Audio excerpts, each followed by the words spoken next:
yeah, yeah. Yeah. Chest thumping, boom like a baseline pound. King Kong stepping, make the whole earth bow. Banana clip bars, peel the truth, spit it raw. Silverback stature, no cap in my jaw. Swinging through the jungle vines like a mic cord. Fists like anvils, leave the ground floored. Coconut crack, that's a hard head dude. Wisdom in my eyes, but the knuckles stay cruel. King of the jungle, the crown fits snug. Beat on my chest, watch the whole world shrug. From the treetops down to the mud, Gorilla's the name and I'm royal blood. Bamboo feast, teeth sharp as a blade. Roots run deep, can't chop this shade. Treehouse throne, I'm the jungle's mayor. Banish hyenas, they don't breathe my air. Rumble in the canopy, thunder in the sky. Alpha move silent, don't need no alibi. Chest like a drum, it command respect. Banana Republic and my squad's direct. Call it a safari, but I'm the guide. Jungle GPS, keep my fam supplied. Enemies try, but they slip and slide. Mighty gorilla with the earth as my pride.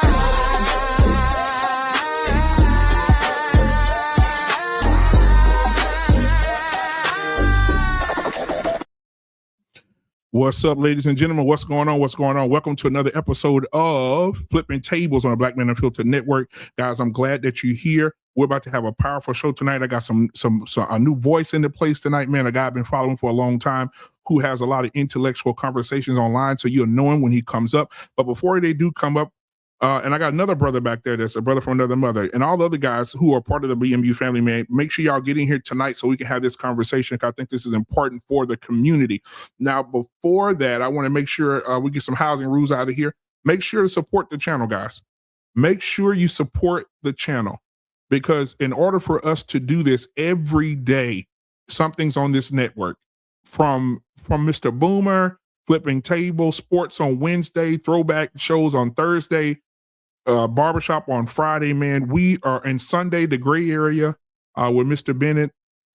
You guys just make sure you support the channel, because it does take money to support the channel. And if you guys enjoy what you're seeing and you enjoy the entertainment that you are receiving and the words and all the stuff that we're building here and have been building for years, make sure you guys hit the like button, subscribe button, share this with 2 people you like, 1 person you do not.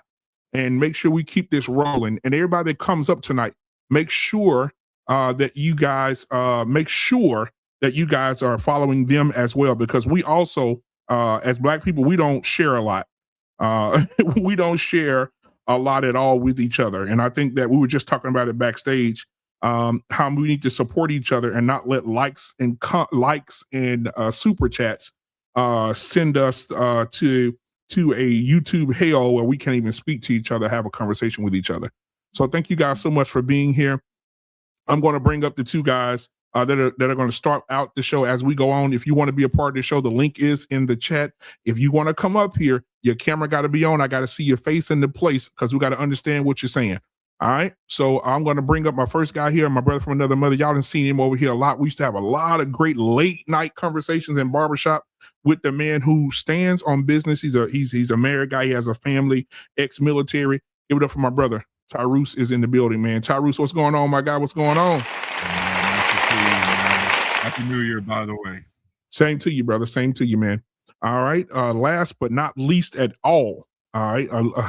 Listen, man, this brother right here, man, he be on an intellectual level. He will take you to class and or go off on your ass. Give it up for yours truly, my brother from another mother, man. Philosophical is in the building tonight, man. What's going on, my brother? What's going on, man?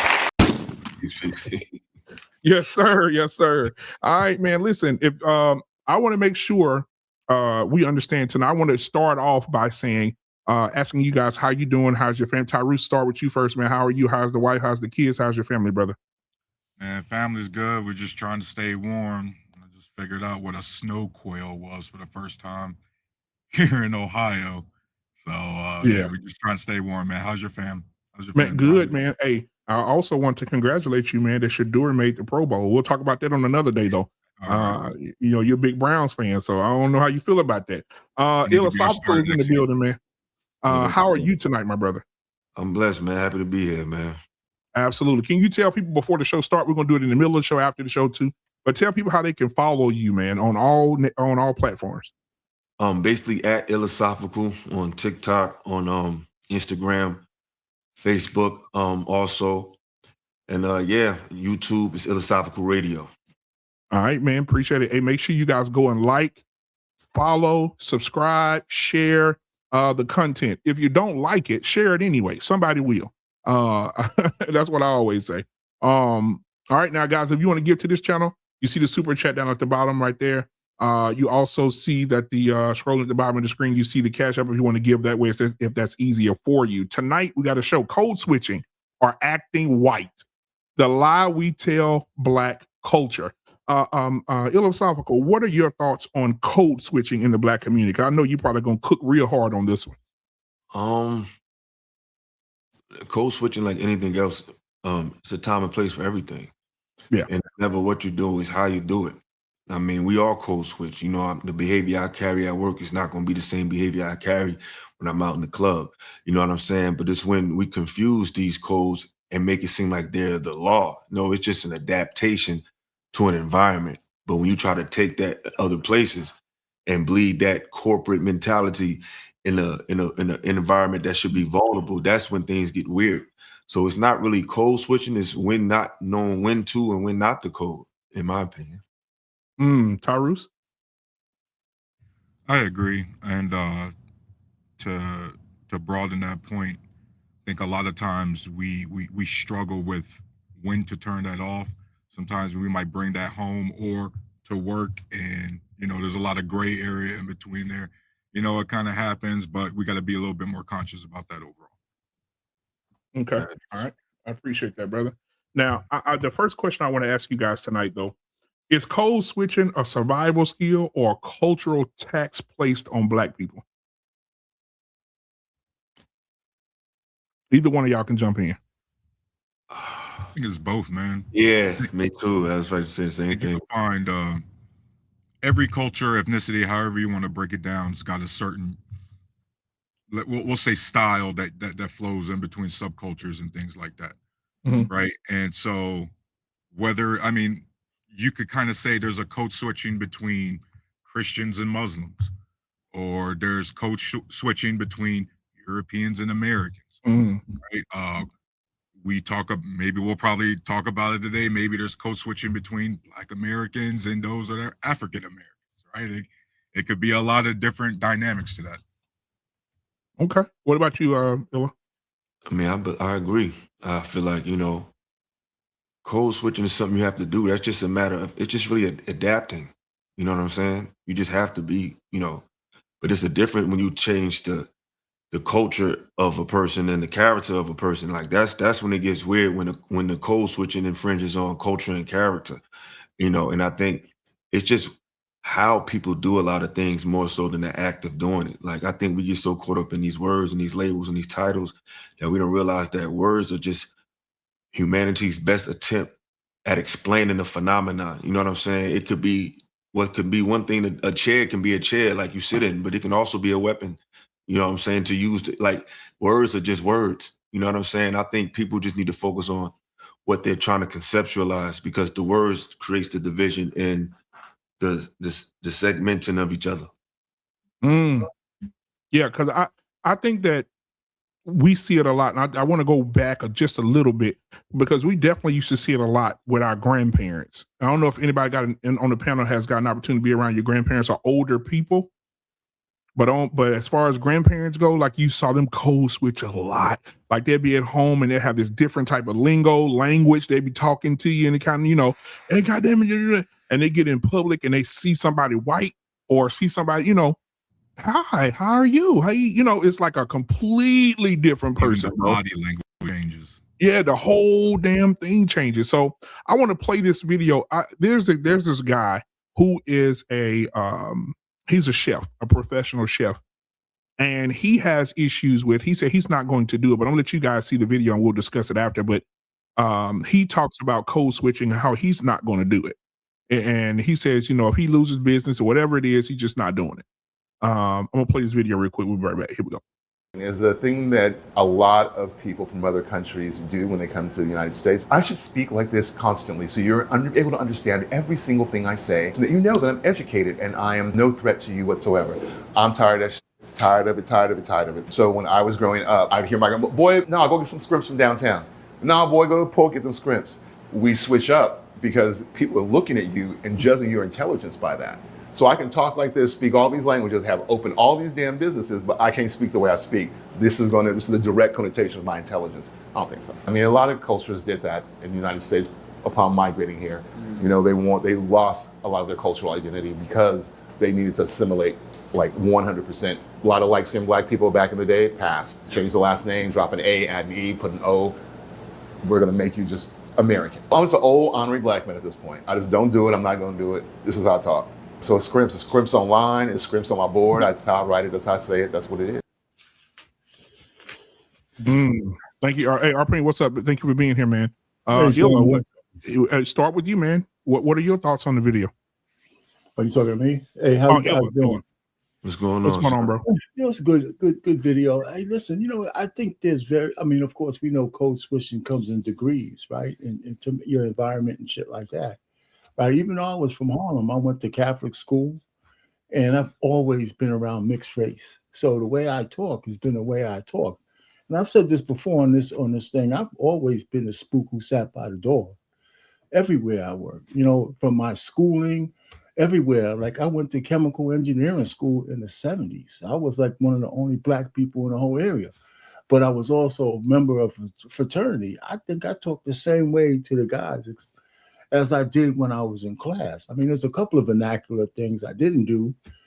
So, but I do understand code switching, but you know, who I was in my personal life was kind of the same as what I was in front of white people.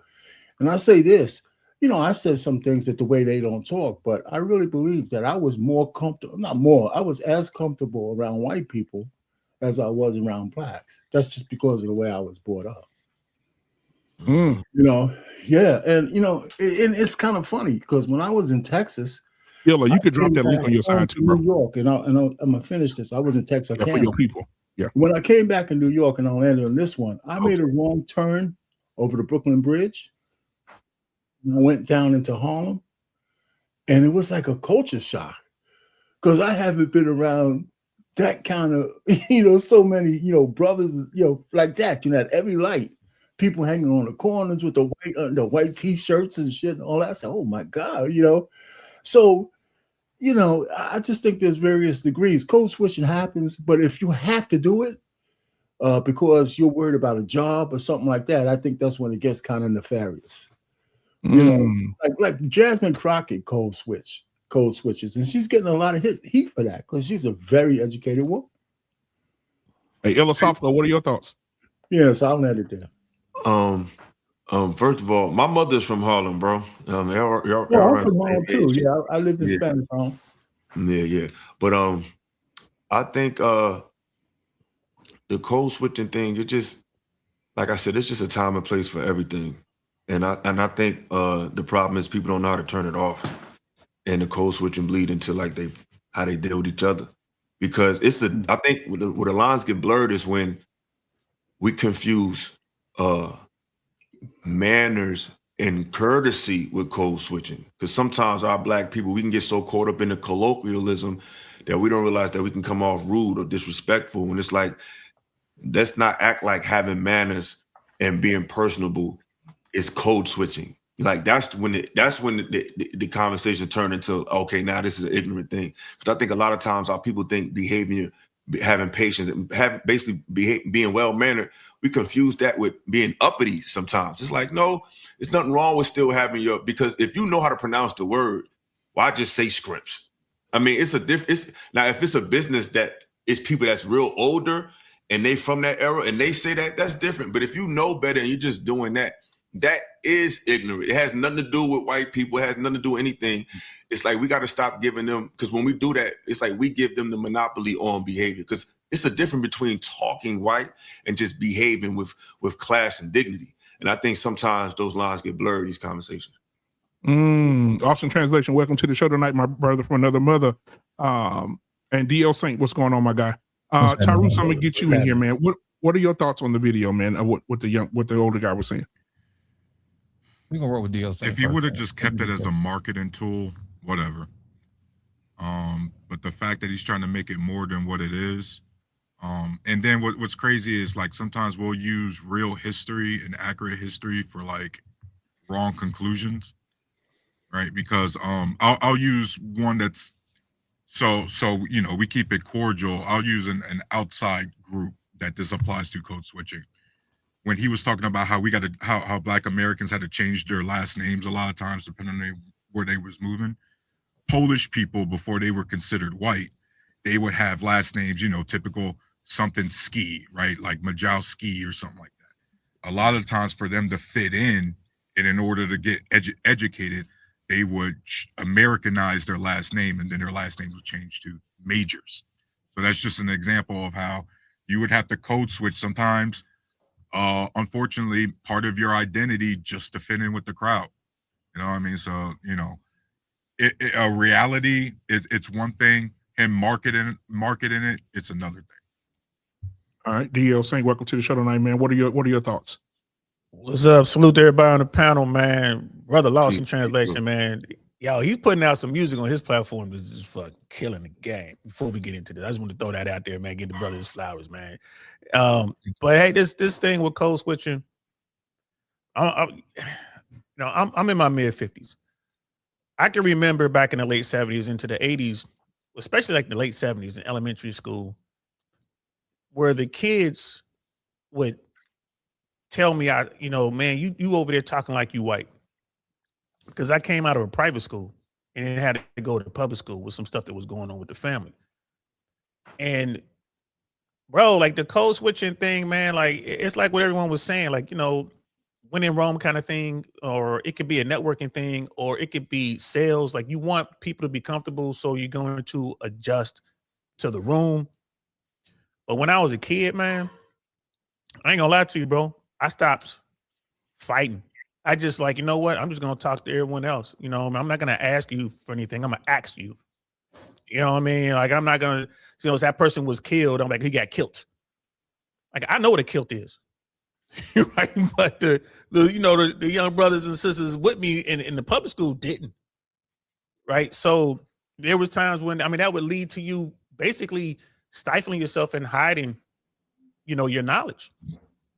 I remember there was a time when Xavier University came to I went to school in Cincinnati, Ohio. So Xavier University, right, came to the school.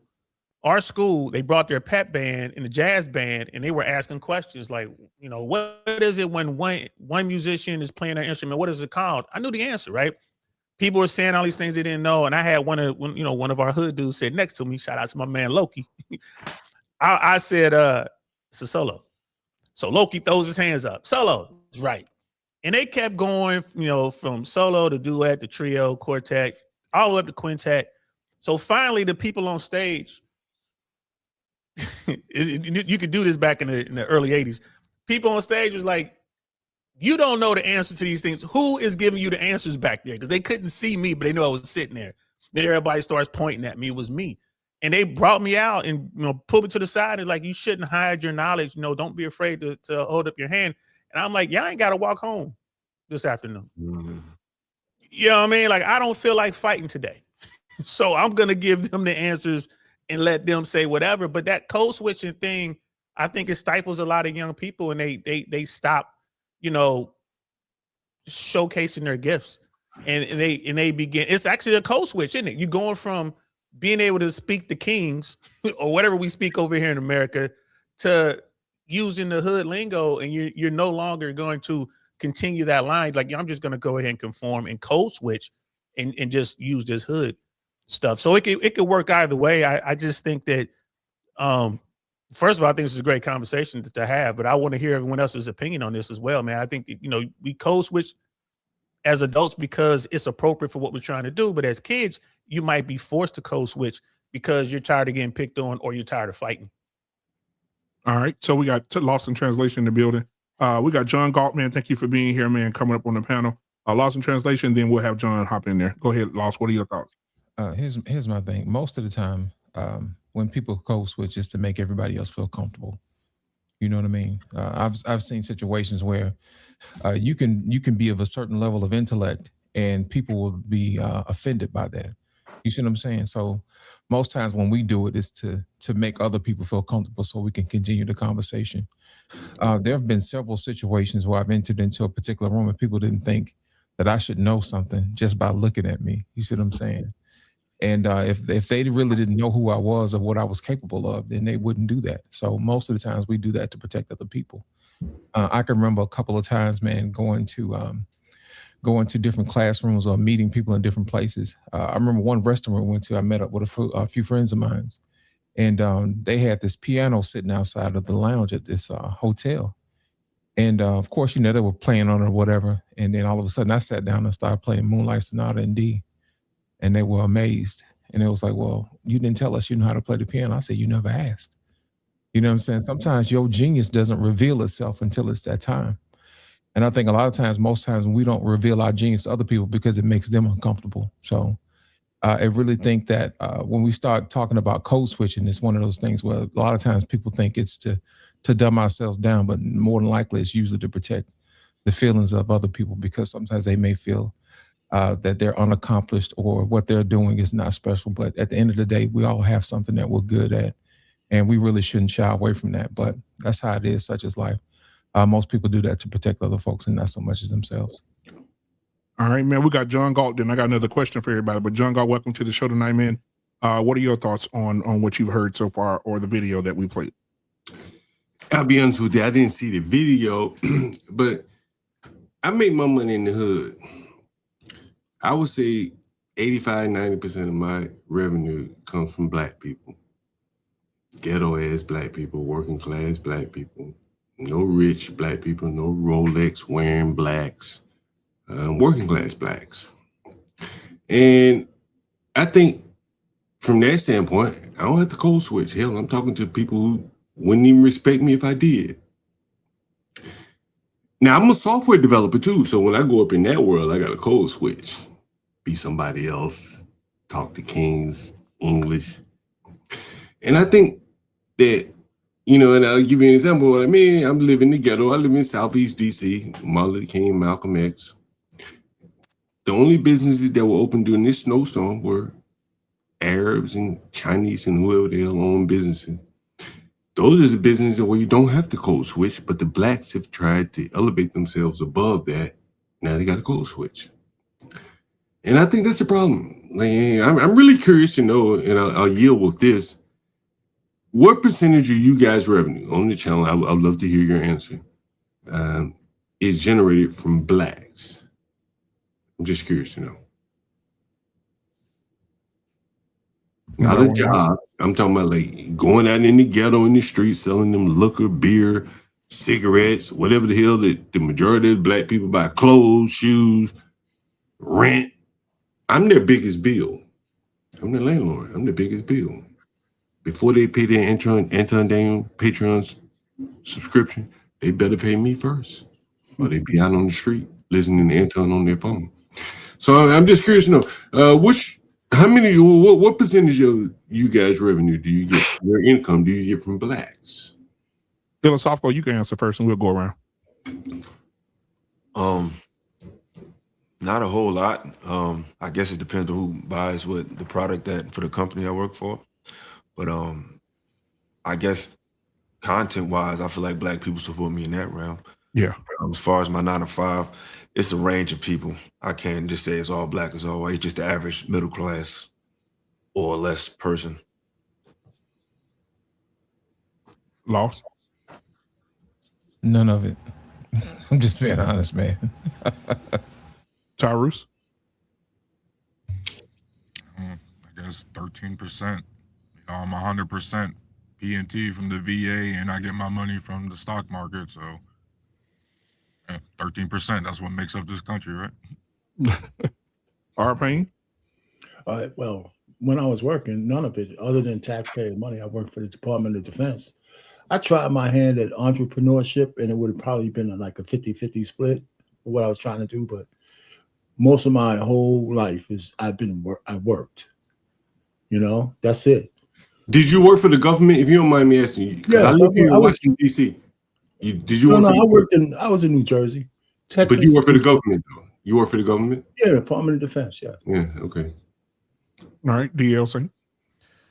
I'm retired FAA, and I'm 60% disability with the VA. That's going up here pretty soon. And then of course from podcasting and from coaching and just entrepreneurial stuff, I would say less than a third. And I'm never in the hood. That's one of the I'm very rarely in the hood. But I would say less than a third. Okay. Has my point been made? These are all very intelligent men. I was in the liquor store today. Immigrants, Somalis, I don't know what the hell they are. They're making money. It's the most profitable thing you probably can sell in the ghetto now. Alcohol, beer, cigarettes, staple products, things that don't spoil. Blacks don't have any entree into that market. I don't see them. They think they get smart and they can go and do some greater things. I don't know what they think they can do, but they're doing about 40% gross margins, or maybe a gross margins, maybe, I don't know, in some of these corner stores. And the blacks have ceded to higher ground, which many of them are not intelligent enough to compete in that realm. That's my opinion. I was a software developer for 30 years. I probably can count on two hands how many blacks I worked alongside. And if you ask me to differentiate between the blacks and the Caribbeans, it would be even less Black Americans, the FBAs or whatever they call them. So you got to cast down your buckets where you are. Got to cast down your buckets where you are. I read the blacks every day in Washington, D.C. Some of these blacks in the audience probably, oh, why he said blacks? Whatever. But I rent the blacks every day in Washington, D.C., Southeast, whatever. I'm one of the few landlords that will rent to these blacks. I take phone calls on my channel from Africans. Think about this. Lowly Africans. I know this is how you blacks think about them. And they say, I don't want to live around no blacks. This is how low the black reputation is. Trust me, I see it every day. I document it every day. And that's why all of you blacks on here can't make any money off of them for whatever reasons. That guy next to me said he don't even go around them. So let me ask this. Anybody else want to respond to what he just said? Well, I think Go ahead. Are you a Arpain, then philosophical. Go There ahead. you go. I There think you go. I mean, you know what? You know what's funny? He's like, what'd you say about the dope man? Was he a dope lord? You gotta let me Let him finish, John. Let him go. Yeah, because I wasn't going to criticize you at all. I mean, I just think it's circumstance that I didn't make money off of the community. If I would have started a business, I'd be targeting the American people. I would not limit it to just black. If I was a businessman in that way, what the funny thing though, John Galt, half the people. Wait a minute, man. You got hold on, John. Let him finish. And I'm gonna land it here. The funny thing is you call yourself John Galt because there's very few black people know where you got that name from. So is that a code switch? It's just a book I read years ago. Well, but is that a code? Don't read that much into it. No, I'm just asking you. As I came here to explain to you, you see me, like, I can smoke and drink all day. Okay. And my tenants, the one who depend on me for rent, I ain't got a code switch. I don't give a damn. They don't give a damn either because I got that dope. Real dope. I'm their biggest bill. Before the blacks go out and pay anybody else, they better pay me. Trust me on that. Okay, so let's get philosophical. Let's get philosophical in here. Philosophical, go ahead and respond to that. Then we got Trey in here, man. What's up, my brother? Trey here. Philosophical, go ahead and respond to that. You muted, brother. Yeah, I think first of all, you have to code switch in the hood because different blocks got different dialects, different hoods got different way they talk. So I don't know how deep in the hood you are to even know that aspect of it, but it's different when you're dealing with it from a landlord aspect than dealing from a tenant or someone who's actually of the neighborhood, not somebody who's making money off the neighborhood. That's for one. So code switch is not necessarily selling out And if you're saying that having not to, like I said, sometimes the lines are blurred because the examples that you brought up as far as even, because you're seeing so many mixed messages. Because on one hand, it's like, you're advocating for owning land, and that's very, we definitely do that, especially if we can rent our own. So I hear that message, but there's also a condescending tone about Black people in the same breath. So it's like you're advocating for rent, and then it's funny because the more you speak, the more I realize how you view Black people, and you don't care about the human in them. You care about the consumer in them. You look at Black people from the same perspective at these other races. That's why you keep bringing them up, because they don't look at us. They dehumanize Black people and look at them as strictly consumers. And you have code switched, ironically, to that mindset of people who look at Black people as strictly consumers. Mm-hmm. That's why the businesses that you even brought up for us to even integrate in, because there's people that's integrating in holistic lifestyles and juice bars. And, it's not the most popular thing, but it's businesses by Black people. There's two in DC. One of my favorite ones is called, I don't know if you're familiar with it, but it's called New Vegan on Georgia Avenue. It's a Black-owned spot. It's awesome. Vegan food. So Black people are investing in things like that. You brought up alcohol. Alcohol is literally poison. So for you to even use that as an example of what we need to invest in, that's something that we shouldn't invest in. If anything, we should definitely invest in things that our people want, but everything that they want is not what they need. So alcohol is basically legal drugs, legal crack. So for that, because I remember you was on my panel, I think the other day, and these examples that you bring up of the type of Black people, you bring up stuff like buying cigarettes and buying alcohol. It really speaks to a deep ignorance of what you think Black people are. And the only aspect of them that you deem profitable is the diagnosis of sickness that they have. And you want to garner off of that. And it's really a sick perspective to have, because it's a lot of ways you can profit off of Black people without killing them. And it's unfortunate that at your age, that's all you can offer. But that's cool though. If I may respond, this is a typical Black response in that he goes into criticizing me. I'm just looking at the world as it is. I look at the immigrants that come into our neighborhoods and they sell Blacks the things that they need, the necessities. We agree. I much rather prefer to Blacks drink water, but they don't. They drink alcohol. They drink sodas and stuff like that. I'm in the stores with them when I see them buy these things. You can see this on my channel, so I ain't lying. I live in Brooklyn. I think you live in Brooklyn. You used to live in Brooklyn. I live in Brooklyn too. See, I live in DC and New York, and I live in Crown Heights, the Ralph and Buffalo. You know what it is, right? You got an idea. I'm not from New York. I'm from Jersey, man. Somebody from New York, And I'll never forget, I was in the corner store in the height of COVID. There's a 12-year-old boy slinging beer, malt liquor, whatever you want to sell, no mask at the corner of Ralph and Buffalo to Blacks, Arab boy or something.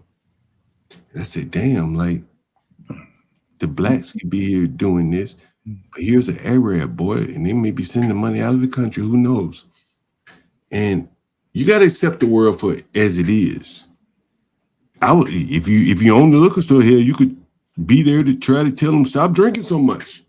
So if we're supposed to accept, if you don't own the liquor store, no one's there to even intervene.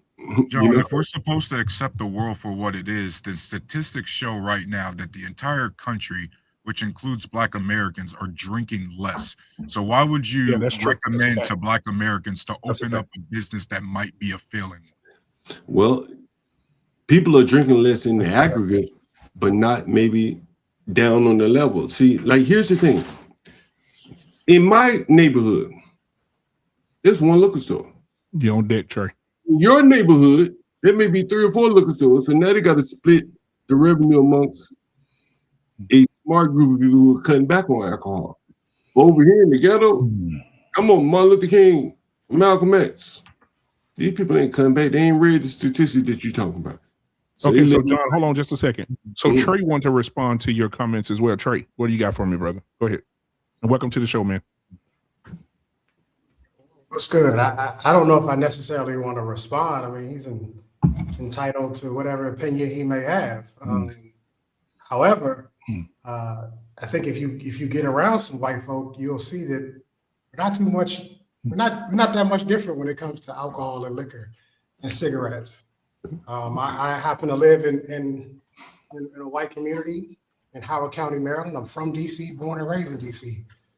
I see them hanging out in front of alcohol, liquor stores like Junkies, just like I would see in the hood in Southeast DC. No, you don't see that. I see them running their numbers. Don't lie like that. I see them running their numbers just like I see dudes in the hood running their numbers. I see crack and PCP and what's the other thing they had? Here's the thing. Let me ask you a question, my man. Since you're close by me, I can make you some content. You want to make some content? No, because I'm not interested. That's not how I make my money. You anybody want to make some content? I can show you. Hold on.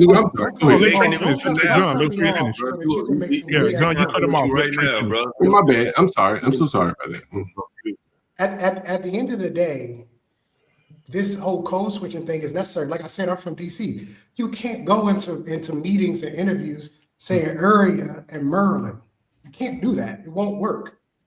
It won't work. Just plain and simple. You sound ignorant. You look ignorant. But again, my man, what I'm telling you is, I've been smoking and drinking all day. It shows. And I've been dealing with blacks all day. And now one of these blacks who said, Mr. John, you're not talking like a white man. I need you to talk respectfully. Like I said, I call one of my tenants right now. I bring him right here on the panel. And he don't give a damn if I'm drunk, high, whatever. He gonna pay his because that's landlord. Because I ain't got a code. See, but the difference what I'm telling you is I ain't got a code switch. Right? This is all my money. This is 100% of my money. Did you I beg your pardon?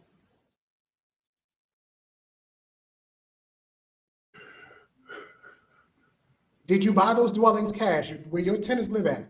Did you buy them with cash? I ain't buying cash, but they can't afford them either. So they so that means that you took out a mortgage for those. Bro, don't get in the mortgage. He wasn't drunk and high when he was taking out that mortgage and having even drunk and high. Even drunk and high. Hold on. Even drunk and high. Hold on. Even drunk and high, bro. Trust me. You don't want to get in the mortgage talk with me because I work I worked for like 4 years. Hold on. I'm gonna give you a little bit of my background so you don't get over your skis. I want to give you a little bit of my background. Please don't. I want to give you a little bit of my background. I'm gonna let you talk. Go ahead. Get over your skis, bro. Where we go? Hey, John. How does this work? Because I'm trying to be.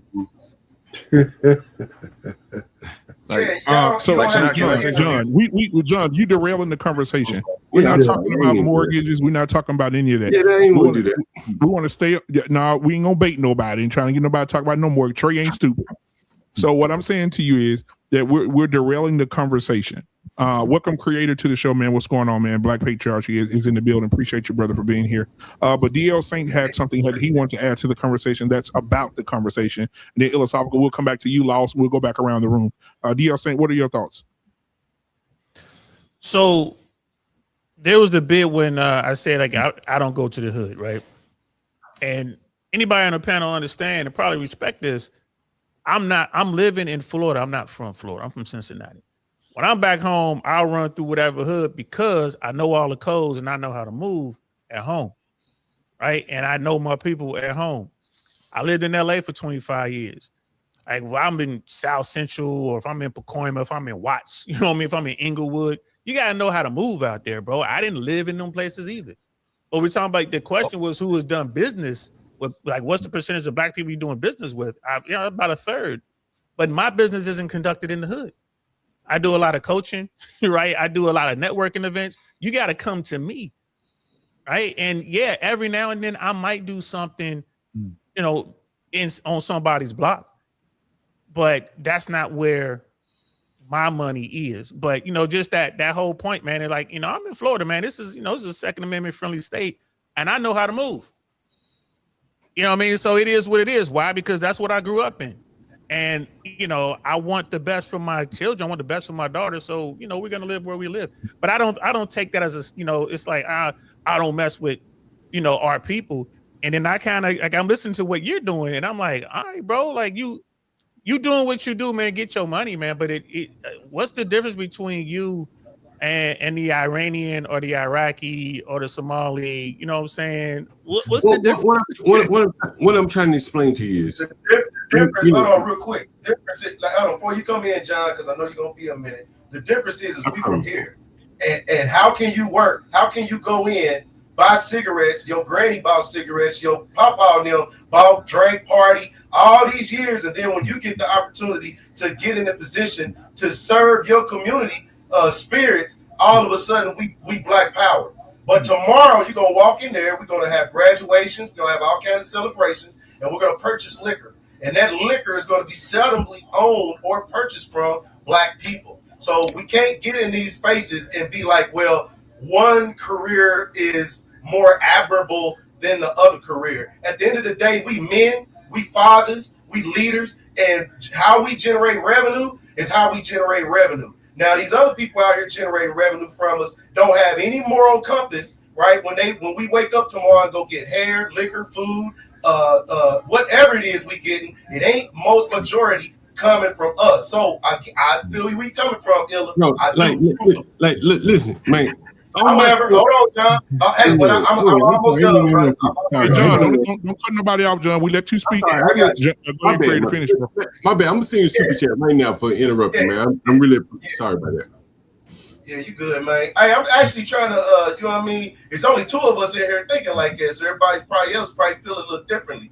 And then Trey, ready to come in and you know what I'm saying? So this is crazy to me. To me, this is when we ask people to come up to the chalkboard and do a math problem. Instead of doing the math problem, we demonize the math problem. Instead of coming up and saying, okay, all right, it's my turn to come up to the math board and explain. Instead of me explaining, I cause chaos, right? I do everything but explain the math problem, right?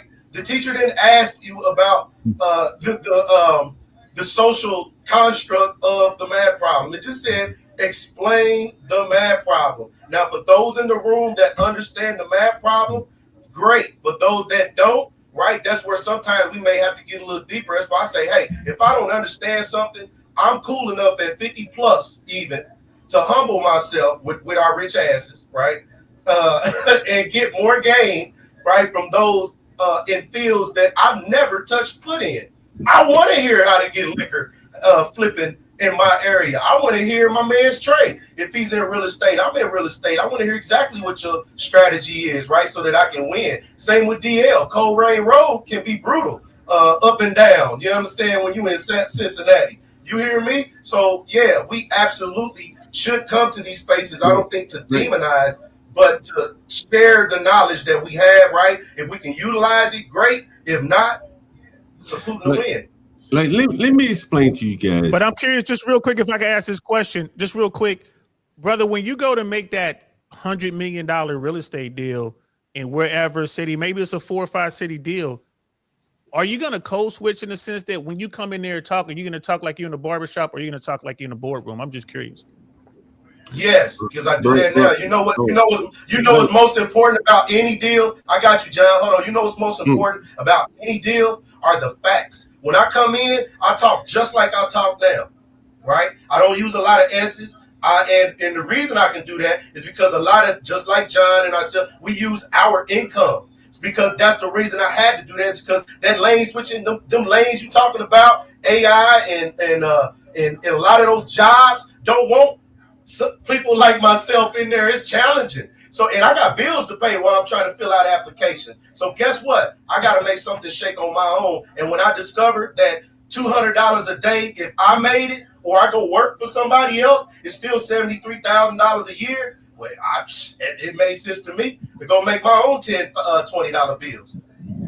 If I may add, man, right, you know, and I'm a little bit, you know, I've been drinking, I've been smoking.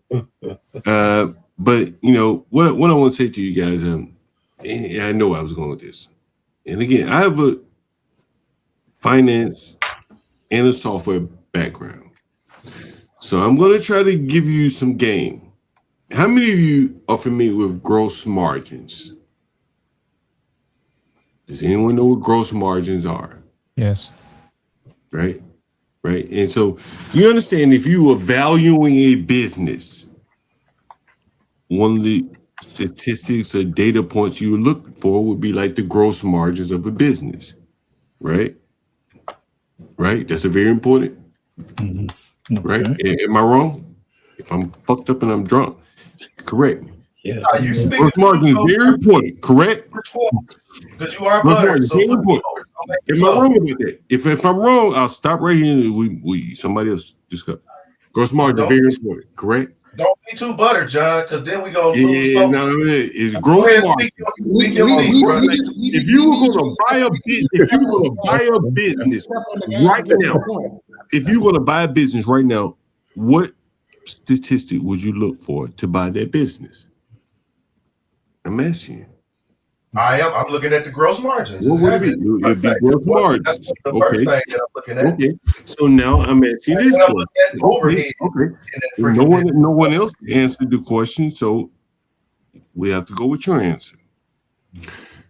What businesses in the Black community have the highest gross margins? I thought we was talking about code switching, bro. We was, but I'm trying to get you away from code switching. So you can that's what we're talking about. That's what I'm talking about, bro. We're talking about code switching. Hold on, John. Yeah, we're going into a finance class, brother. We want to kind of keep it. You know what I mean? I get where you're going. I do, but we want to stay. He just did it. I'm just saying, like, the reason why you code switching is because you can't get after the highest gross margins in your own community. You're the only group that can't do that. See, the other groups, they can go down in your communities and they can sell you cigarettes, they can sell you beer, wine, all these things. And so why we connect the dots with this conversation? You know what? Hold on, John. We're gonna get back to code switching because that's why we're here. I know we got let me just say this. We got Brian Jehovah in the building. Arpain, go ahead. You know, guys, they don't have to code switch to deal with us. They're just who they are. They don't give a shit, and they open their businesses just as they are. I hate niggas, and you're gonna buy shit from me anyway. And so the problem is, so I'm just trying to connect the dots to bring us back to code switching. We should examine the reason why, as Blacks, we have to code switch in the first place. I think I just explained it, and I don't think you. Hold on, John. Because the next question was going to be that. The next question was, why is intelligence, articulation, emotional control often labeled as acting white? So that's the next question. So, Arpain, we'll start with you and go up through the front, then go down to the bottom. Pause. Yeah, I mean, that's a good point. I mean, it's not my reality of worrying about, when I was in Harlem and all that kind of stuff, I didn't worry about acting white. Shit, I was marginally intelligent at all. I didn't get smart until I got older. But the point really is, so many Black folks have that peer pressure that when they're around other Blacks, especially in the hood, they gotta lose a little bit of themselves in order to survive, and that's disappointing. And there's not enough other peer pressure to say, listen, don't worry about that. Like I said before, we have this bifurcated community, whatever, such as it is, where we have Blacks who are on one side of the tracks, and we have Blacks on the other side of the tracks. And our problem is that there's so many people in certain part of the Black community. There's no what you would say influence to try to break that mold. And most of us get out of the hood because we have some intestinal fortitude, and some is just luck. And I think the too much of the luck part, when somebody asks me why I didn't join a gang and all this kind of stuff, we don't have enough. I can't give them the explanation because on a panel discussion, you don't have that much time to get the little nuances. But part of the reason why I didn't go that way is because I saw too many of my friends go that way. I said, that's just not for me. And the other true part of it is, I was a chicken shit. I didn't want to do some of the stupid shit they were doing. I just didn't want to do that. And so, so it's too much luck in our community when we make it, as opposed to people who are planning out their life so they can be prepared to succeed as they get older. And that's the thing we have to fix. And maybe code switching is a part of that problem we have. Trying to impress people, and when we're around each other. I think a better example is like a Jasmine Crockett who thinks the only way she can get to us if she talks like a ghetto girl. That should make everybody mad. Yo, Payne, I understand what you're talking about, man. Because, like, just for example, I grew up a military brat on top of being in the military, and so I think Trey knows this, man. We grow up having to pronounce our words, everything correctly. You know what I mean? Is everything strict? Like a strict timeline, all this kind of nonsense. And so sometimes when you get into certain spaces, they'll be like, well, why you speak white? Well, wait, is speaking proper speaking white? You know what I mean?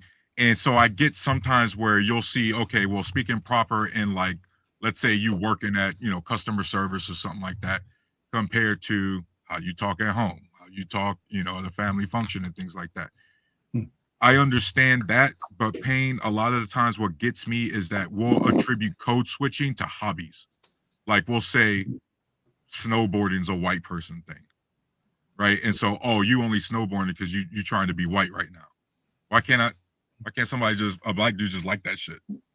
Or play hockey. Like EDM, you know what I mean? Or like hiking or mountain climbing, that kind of stuff. It's not really code switching. It's like sometimes we attach the label incorrectly. That's some white folks shit, though. I mean, it's just that, it is, and it's okay. I'm just saying it, but that don't mean you trying to be white. It's just some white folks shit. Just a hypothetical. As a matter of fact, not even a hypothetical, a real example. Would you tell the black people that born and raised in Kenya, when they go hiking in their own country, they're acting white?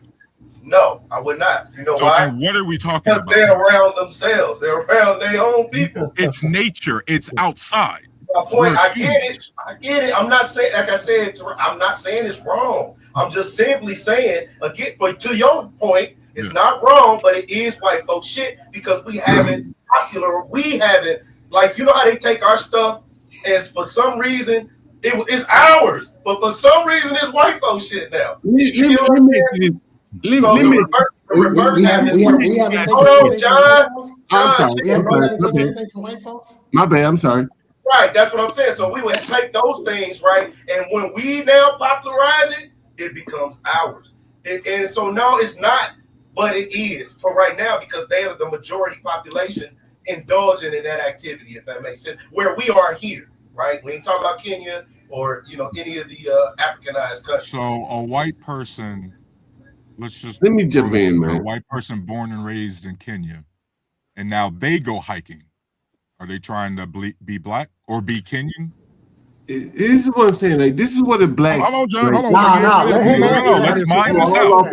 Okay, let's mine this out. Let's see if this logically fits. If a white person now, because the white person's a minority creator, the white person's now a minority in Kenya, by your own logic, is that white person acting Kenyan or acting black because they're now hiking in Kenya? Well, it's different because they hike. It would be different. It would be the same for you. It'd be the same for you. Hold on. Here is different, brother. So we're talking culture now. And you trying to, I'm not trying to prove a point. I'm just simply speaking. No, I'm just trying to mine it out. Yeah. So since you proved a point, let me put a point out here too, right? To support my argument, right? If you went hiking, statistically, even the men on this stage, and you said hiking, boating, canoeing, going to the festies, as you know, I do these things. I'm just telling you. So because I do these things, I know exactly what they are. I have no problem with it. It's white folk shit. I'm around a lot of white folk, and there is sprinkled pepper in there. It's proximity.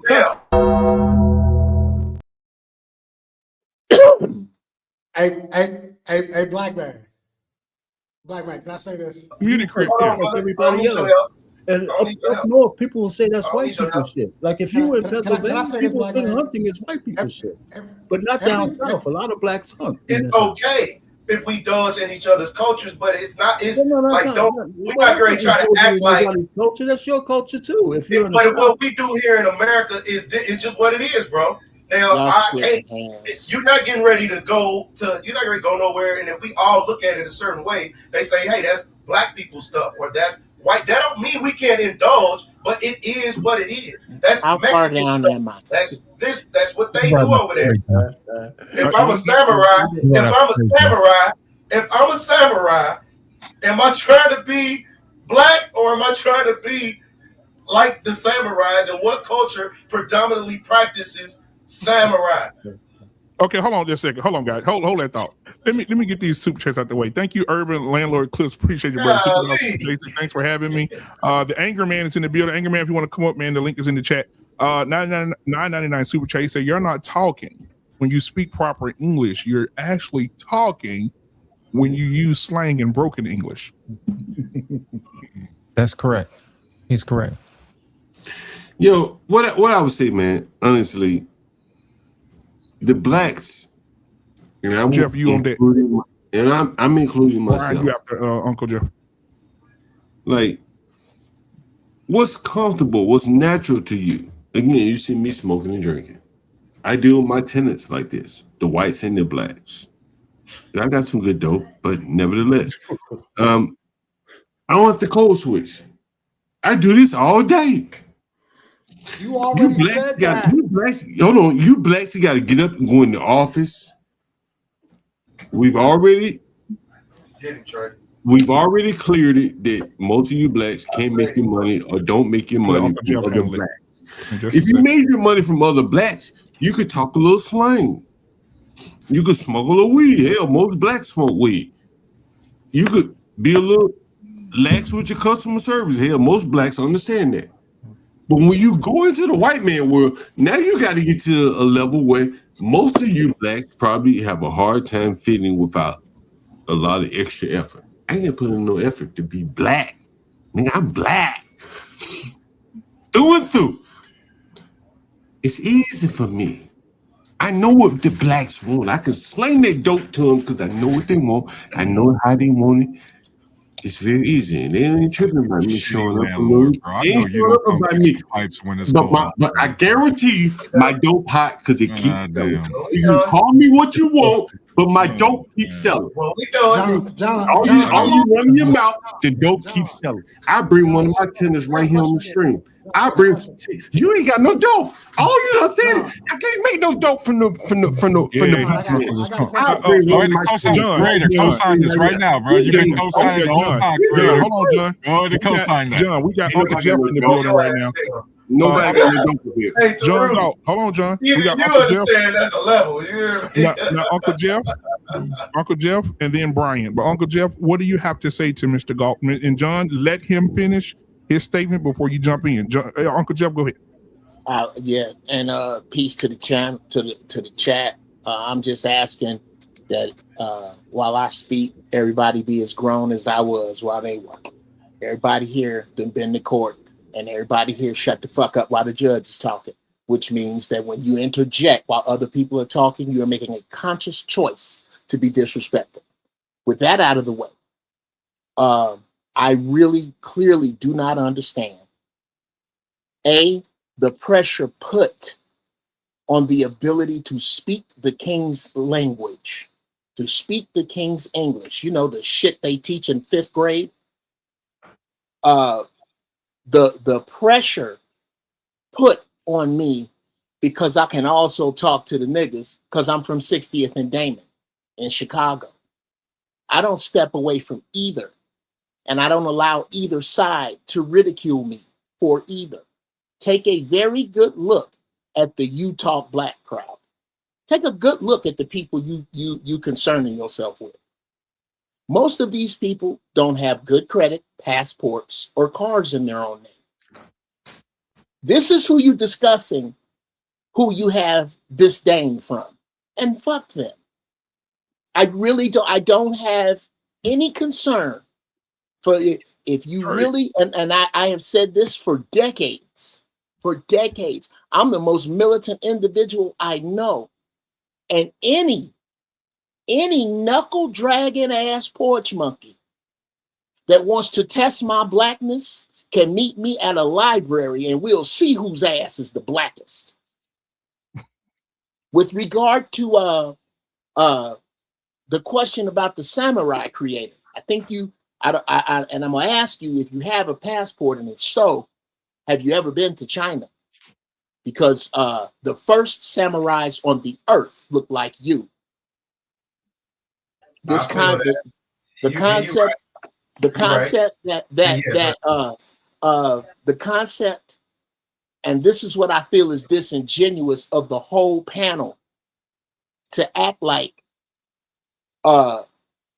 creator is not hitting on something when he says, when what he is basically saying is that the demographic that makes up general stores where you can go buy a white water raft, those stores are made up predominantly of white rural males. Let's stop pretending that most bears don't know what niggas taste like.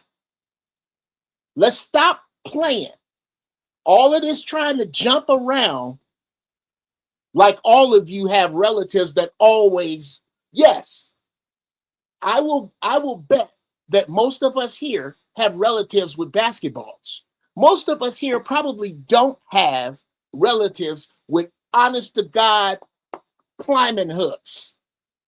We don't.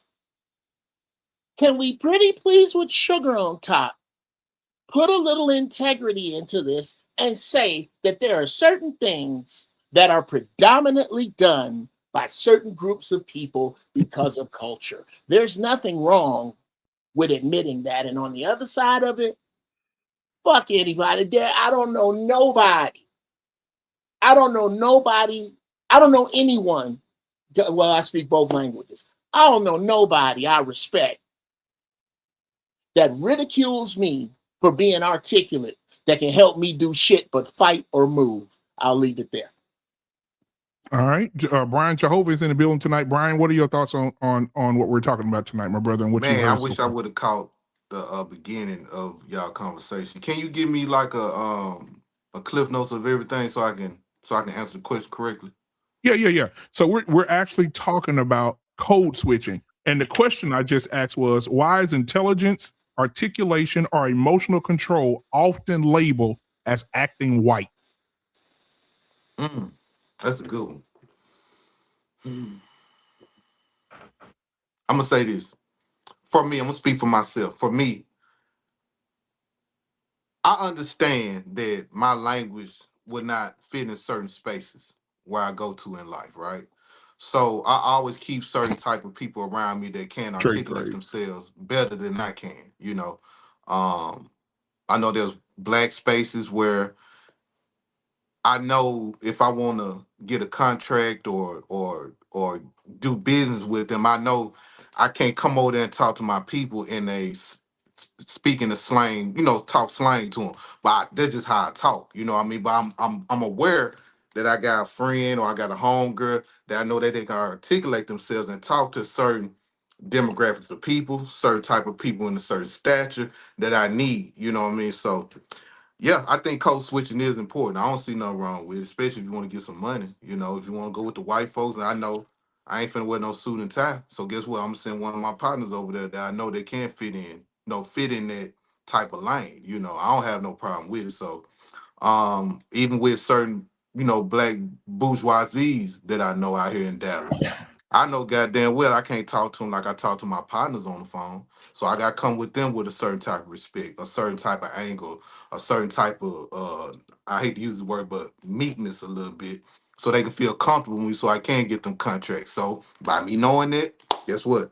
I'm gonna holler at my boy, say, hey man, can you do this for me? Boom, he gonna get over there because he know how to carry himself better than I could. So I don't have an ego with it. And I think code switching is kind of important in a way you want to get some money. And I'm gonna leave it at that. Philosophical, did you want to jump back in there? I don't know, I see you over there balling, bro. I mean, it's just the conversation got so derailed, and I'm not gonna do what they did and make it about how I felt about what they did. So it's done. But yeah, I think like I said earlier, code switching has a place. You know what I'm saying? And even in the depths of the hood, there's code switching in the hood. You know, different blocks got different ways, different things. Like code switching is not just a white and black thing. And I think when people talk about these certain topics, they're so caught up in the surface layer of what the word is that it ultimately show the limited dexterity of their brains. Like, you know what I'm saying? We're talking about our people buying and selling, you know, alcohol. It's like we can do that, or we can get our people to not even have an appetite that these people can't feel, because they're not selling nothing but bullshit. They selling weed, they selling alcohol. It's like we don't have to drink all the time. I'm not saying you don't drink sometimes, but that's what I'm saying. This generation of our generation, they're drinking alcohol less. So alcohol is we're going to indulge in it, but it doesn't have to be something that we overindulge in it. And the reason why these people are making money off of certain appetites that we have is because of an overindulgence on something. So it's not even a matter of not having access to own this, but people, it's other things you can own. You can sell things that are for the betterment of your people.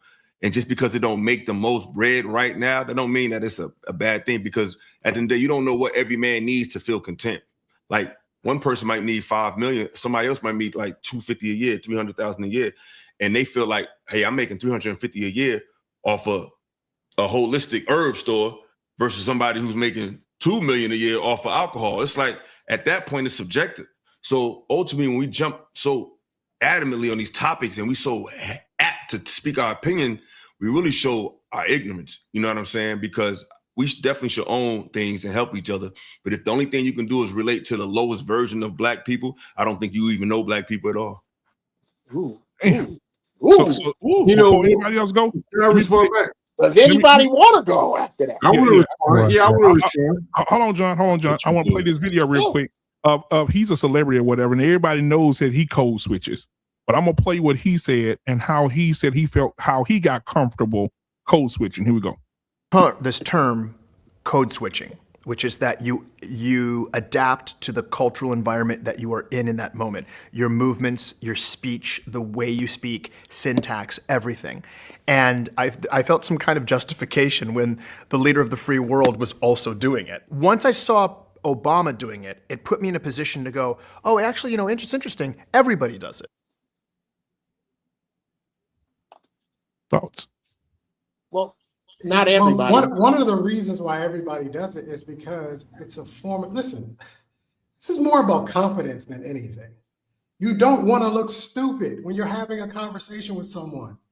And so if you are trying to negotiate a deal, if you are trying to interview for a job, if you are trying to network, you will code switch based on the atmosphere that you're in. If you're in a nightclub and networking, it's going to be completely different. I play golf. I ain't playing no golf right now because we got a winter storm that just came through the East Coast. But in the summer, when I play golf, I have a completely different conversation on the golf course than I would somewhere else, because the atmosphere, the people are different. There is my frustration with this, because I dealt with this a lot growing up. I didn't go to the hood high schools in DC. My mom sent me downtown DC where, you know, senators' kids and stuff was going. So there were white kids there. The schools were mixed. And you have to speak properly. You have to be able to communicate back and forth. They are not going to understand the conversation I can have with black men versus conversations that I would have to have in those schools. They don't do that. I teach a stock market class for the youth on Mondays. When I was trying to get the space was owned by a white man. I cannot have the same conversation with him that I can have with everybody else. I had to talk to him in his language and explain to him why I needed this space and what I needed it for. And I had to break it down in terms that he understood. I can't just say, oh yeah, you know, I got a couple of young niggas gonna come through, wanna learn how to make some money in the markets. That's not gonna work. That's not gonna work. I had to explain to him that this was a teaching opportunity for them to further enrich their lives, to learn how to make moves in the market, learn how to buy stock and sell stock, learn options, yada, yada, yada, yada, yada. And to which that was a language he could understand being a businessman. He could get that. So now we on the same page. And he's like, oh, you know what? I think that's a great idea. As a matter of fact, I won't even charge you. You know what I mean? Like the whole idea of code switching is simply so that we can communicate with one another. That's all it is. And we have literally demonized Black communities, demonized Black young boys because he don't sound like he hood all the time. It's ridiculous. Anybody? Let's see. Lost of Translation. You want to hop in? Yeah, man. I don't know if y'all remember this a couple of months ago. The young guys were switching up from being YNs to wearing quarter zips, and they caught so much flack behind that. But in the end of the day, a lot of guys saw it as an opportunity to have the rest of the world look at them differently now. You know what I mean? Instead of being destructive young men, they wanted to be constructive young men, and they would walk around with machas and their quarter zips. You know what I'm saying? And people actually looked at them a little bit different. You know what I'm saying? So I think code switching is one of those things where it's a PR problem. You know, think about it. Whenever you say Asian people think mathematics, that type of thing. Whenever you think about, you know, white folks, they'll be like captains of industry, that type of thing. But when you say Black folks, you know, you really have to start having an intelligent conversation, because if you really think about it on the surface level, the news and the TV will tell you something completely different. But if you do your research on it, we're the ones who created mathematics. We're the ones who are really the captains of industry. You see what I'm saying? But it's a PR issue. Back in the day, before they had the internet, there was a saying that used to have, you know, say it loud, I'm Black and I'm proud. And they used to have sayings like, a mind is a terrible thing to waste. You know what I mean? Whenever, you know, Black kids went to school or whatever, there was a certain level of pride being Black and intelligent back then. But ever since TV got a hold of it, they want to play us as a certain role. Anytime you have a Black father that plays a Black father on TV, they want to play something wrong with him.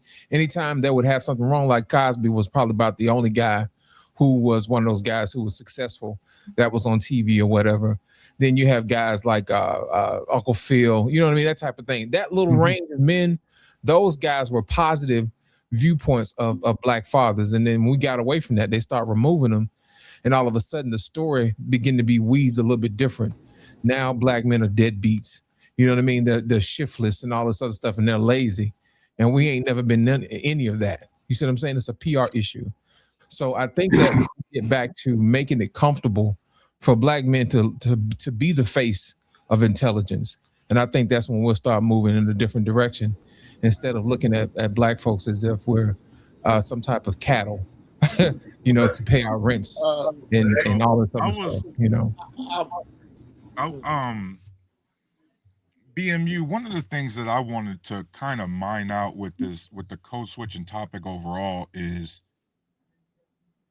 you know, everybody made up good points, but then one thing I kept hearing or kept on asking myself is, you're so used to code switching, at what point do you start losing who you actually are? Because let's say now you enter a room, do you actually know how you speak when no one's around? Do you know how you speak when only someone's around? Right? Like, at what point is the code switch just a personality swap? Can I chime in right here at some point? You know what I mean? Like there's a line there. I'd right? like Because that. like, for example, like, do I only like this kind of music or these kind of music or this kind of music when I'm around this kind of people? Or do I like it all the time, regardless of who I'm around? So I think Uncle Jeff want to respond to that. Go ahead, Uncle Jeff. Hey, let me ask a question before Jeff gets in. Let me ask a question. Hold on. Jeff is going to respond to you. He just asked the question. But maybe Jeff can, you know, answer. Uncle Jeff is going to answer his question first. But Jeff, Jeff, you'll get your question. Go ahead, answer Uncle Jeff. If you can answer my question, now whose turn is it to speak? Your turn, Uncle Jeff. I would love for you to answer my question. No, I'm not, because you're speaking out of turn. Okay, fair enough. There's grown ass men in here. Dumbass. It's either your turn to speak or it is not. No, you yours. Go right ahead. Thank you. With regard to this whole concept again of I'm sorry.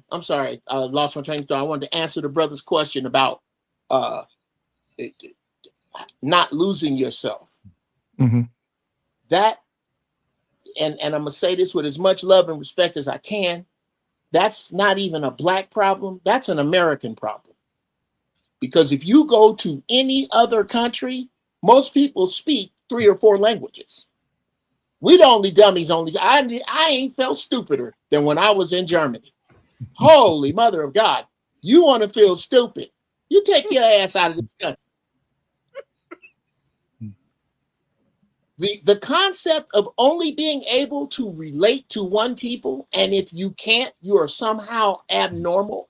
I'm going to tell you where I believe this is coming from. I believe it comes from the Jasper-ass shade tree house coons that I don't believe any of us can stand. These are the people who go out of their way to capitulate to European culture. Those people get looped in with intelligent brothers who happen to speak the king's English correctly, who happen to be able to speak over the phone. Yeah, I'll take over for a second. With no clue of their ethnicity. I am one such a brother. Can you break that down for me further, please? What do you mean? The different, like getting lumped in. Okay. Because there is a demographic of brothers who hate black people, who can pick out, who can tell you that there are demographics of people they cannot stand. And because they go out of their way to whitewash themselves, those people are different than Brother El Hajj Malik Shabazz, better known as Malcolm X, who was very articulate and very intelligent, but was not at all a capitulator. I don't like them capitulating, boot licking ass. I can't stand them cats. I get on with both. I'm cool at a dice game or a meeting in the Oval Office. And in the name of those brothers, I think they get lumped in, and that's unfair. And that's where you get this feeling of being ostracized by your own people, where I like to code switch back the other way with both. I'll get in a meeting with white men and speak their language and then break it down funky style for a couple of sentences and get back into their language. Because as a black man, I'm a master communicator if I take the time. It's just most niggas got lazy brains. And it's usually the lazy brain niggas that's giving you grief about how you speak. And fuck them. I'm in, I'm out. I learned. I'm in, I'm out. Jeff, can I ask you a question on that? Hold on, brother. I'm in, I'm out. Whoever, yes, sir. Whoever. No, my question is how much of this is just professional speech? Because I was in the military for 8 years, and I have to have, if I'm speaking to my superior, so to speak, or the person who outranks me or my supervisor or whatever, I have to speak in a certain manner. Like I can't, you know what I mean? Like how much of this is just professional? It's military bearing. And Trey, a quick derail, and then I'll shut up. Trey, is it just me, or do you have a problem communicating with civilians because they can't tell you 50 yards, a mile, 3 feet left? They can't give directions to sit on their hands. Can I ask a question if you don't mind me? If you don't mind me, you know, just like I asked a question earlier. Cubic inches. Here's my question. Hey John, every time you interrupt somebody, John, you gotta send $50. I already sent $150. But look, I think the mood of conversation wrong. What we're really, if I can really, explain something to you guys. Earlier, I explained to you, none of you guys make any money from other black people. So now I have another question for you. Oh, I do. Okay, that's one. Okay, well, let's not get derailed. But here's the question I have for you. In the past couple of days, let's say in the past 5 days, how much money have you spent with black people?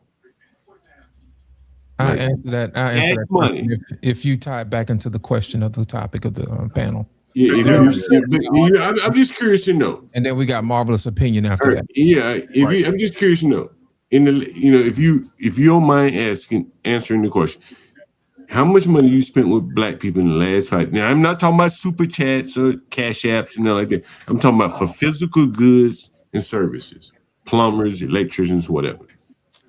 Whoever wants to answer, I'm curious. I just had a huge snowstorm and I had nothing but black kids shoveling snow. Okay, yeah, shoveling snow. Anyone else? Make sure you cut that grass too. Then you know what I'm saying? Anybody else? Cut that grass. All right, ain't nobody cutting grass right now, but anything else? Yes, I actually and these interactions with you, John, I'm going to refer to henceforth and forevermore as correct-a-coon moments. This correct-a-coon moment is being brought to you by the family secret, all natural. Keep it still. There it is. Cool enough for you. I make this butter. Okay, I got you. So, did you sell any of that? The question was, how much money have you spent with black people in the last week or so? What's your answer to that? I didn't ask you for an advertisement. Just give me a number.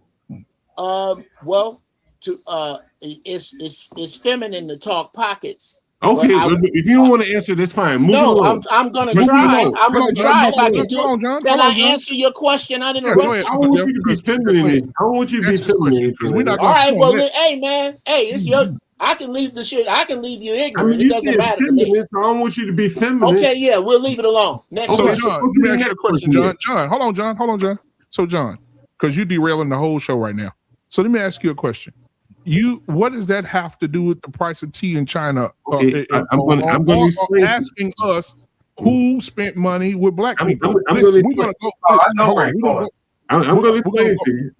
I'm going to explain. Okay, go ahead. You got 2 minutes, and then we're going to go up to Marvelous. You got 2 minutes. Go. Start now. Today, I spent $275. Alexa. With young blacks that most of you people, as you clearly say, most of you probably don't live in the ghettos or anything like that. There was a snowstorm. And here in DC, the young blacks out here trying to compete with the Hispanics, they don't really compete with them, but I hired the young blacks anyway. I can show you pictures of them on my channel if you wanted to see them. You probably wouldn't hire them. You probably wouldn't want them on your property, but I hired them nonetheless, And that's the black ecosystem that most blacks have counseled themselves out of. And so the only thing they could buy from blacks is some grease to put in their hair or some oil or palm oil or something to put on their body. But the physical services down on the street, cut my grass, move my furniture from this place to the next place, the blacks have canceled it out. To a man, the only people that were more or less doing snow removal in DC area, the whole DMV, millions of people, were Hispanics. But I found some blacks and hired them anyway. And I documented it on my channel. And this is what I'm saying. I thought you were going to get into the point of... How many of you blacks hired some blacks to shovel your snow? Bro, listen, real talk, I thought you was going to get into if you were working for yourself or had your own businesses, then you could be yourself. You wouldn't have to code switch because you're dealing with your people predominantly. Proximity allows you.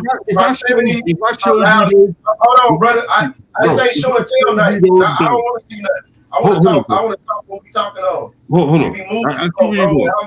I'm an old young guy, so I want people to get to the point. Yeah, I want people to get to the point about what you're talking about. My brain started. Let me get to the point. John, hold on, John, your 2 minutes up. Creator, go ahead. No, John, I'm sorry, Creator. Hold on, Creator. I'm gonna let you cook. Welcome, Angry Man, to the channel, man. What's going on, my brother? We got Marvelous Opinion in the building. Creator, I'm gonna let you go right after Marvelous. Then we're gonna get Angry Man in here. Go ahead, Marvelous. Hey, what's going on, panel? Good to see y'all guys. Been a while. Thanks for having the show. Shoot, man, the conversation kind of went left and right. But as far as code switching goes, the one I came up here because you talked about identity, and you said, when do you lose your identity? I think that people don't understand when it comes to them, you're never done. Meaning you're never done evolving, you're never done changing. There's always gonna be something different about you. So get out your mind that this is who I am. No, you're still alive. Who you are will be set in stone when you're done. Okay, that's how I look at life.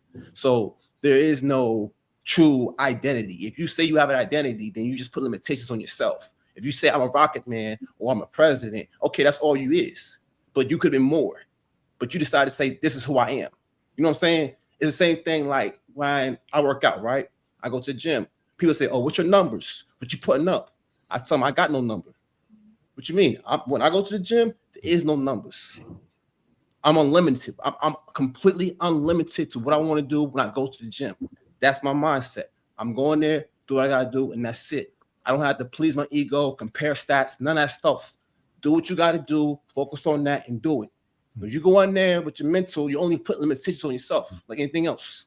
So just go in there, pick it up, learn something new as you're in there developing. Because you're not gonna do the same repetitive thing in the gym. You're going in there to grow, to learn. Same thing as you as an individual. When it comes to who you are, you're growing, you're learning. You're not going to stop at just being the president or the father or whatever label you put yourself. That's pretty much why I came into the conversation when I talked about identity and code switching. But y'all pretty much got code switching down pat when it comes down to adapting to the situation. Because like how I would talk to Angry Man versus how I would talk to Hamp, how I would talk to Uncle Jeff. Everyone is pen. I'm going to talk to y'all very differently depending on your mannerisms, how you talk, how you approach, how you dress, all that. So we all going to adapt and play off each other anyway, just courtesy. Otherwise, you could be disrespectful or ignorant, one of the two. You know Marvelous. Have you ever caught yourself code switching maybe between a different gym? I would say, yeah, you could kind of say so because some gyms don't have certain things for me. Right. So I'm going to do certain things that I want to do in other gyms because they don't have the equipment or the space. So I'm going to switch up my dynamics or even my expectations when I go into certain places. I'm like, oh, they're not going to probably cater to me the way this gym would, or even the staff, or even the food. It's just different expectations change up. So yeah. What about gyms with white women in them? Don't that make you code switch? No, I don't care about people in the gym. I will say this: the women in general, in comparison to just like when a woman goes in the gym, this every man I can speak for here. I already know. When a girl comes into the gym, are you not going to lift heavier? I'm just saying, like no, no. Hey, you're right. That's that's right there. I wanted to co-sign what you were saying, young man. I wanted to co-sign it. What he was saying earlier about going to I just kind of got back in the gym. But what he was saying earlier is the truth. Most people injure themselves with their ego in the gym.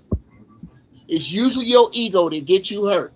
And then he just put the dot on the I. When the girl come in here, don't you lift heavier. That's how you tell your pet. I got FOMO. She ready to walk over here. I got FOMO. Okay, y'all, come on. Hey, but put two more up there. Yeah, so real quick, man, I want to throw your damn bicep off the bone. Yeah. Marvelous got me out hype and shit. You know what I'm saying? I'm hyped. And then here she come. Like, now you got to put in an extra set. Fuck your set off. Yeah. Right, now we got Angry Man in the building, man. I want to get him in. Angry Man, what's going on, my brother?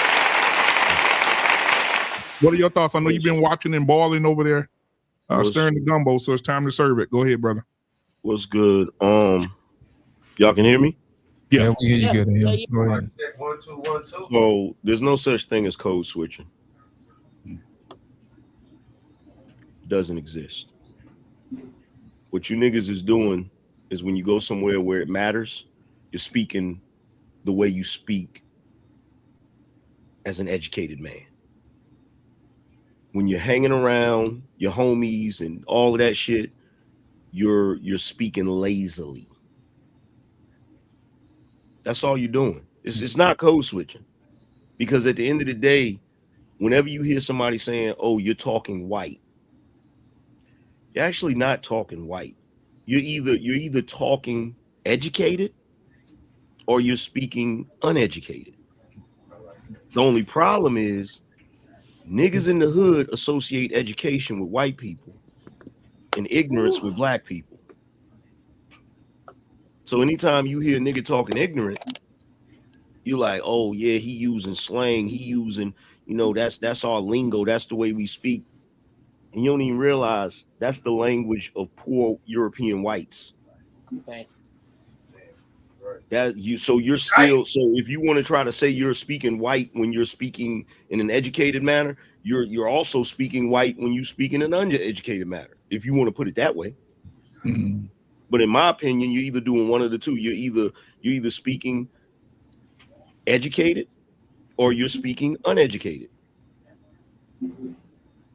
Angry man, like you said, or proper or lazy. That's another fair back and forth, right? No, I don't like the proper. That's why I like when he said educated or uneducated, because it takes away saying that it's either proper or non-proper, right? So that it takes it beyond culture as well. It's because it don't matter what culture you from, you either speaking with some sense or you speaking like you don't have no sense. And so, however I communicate that, whatever culture that is, you're gonna identify. If I pull up in your hut village, and you may not understand what I'm saying, but if I'm moving some type of way, or if I'm moving my eyebrows and I'm, and any man's gonna feel, I don't know what he's saying, but we getting ready to spear this sucker here. You know what I'm saying? That's communication. So we either speaking educated, I like that, either educated or uneducated. Just simple to the point.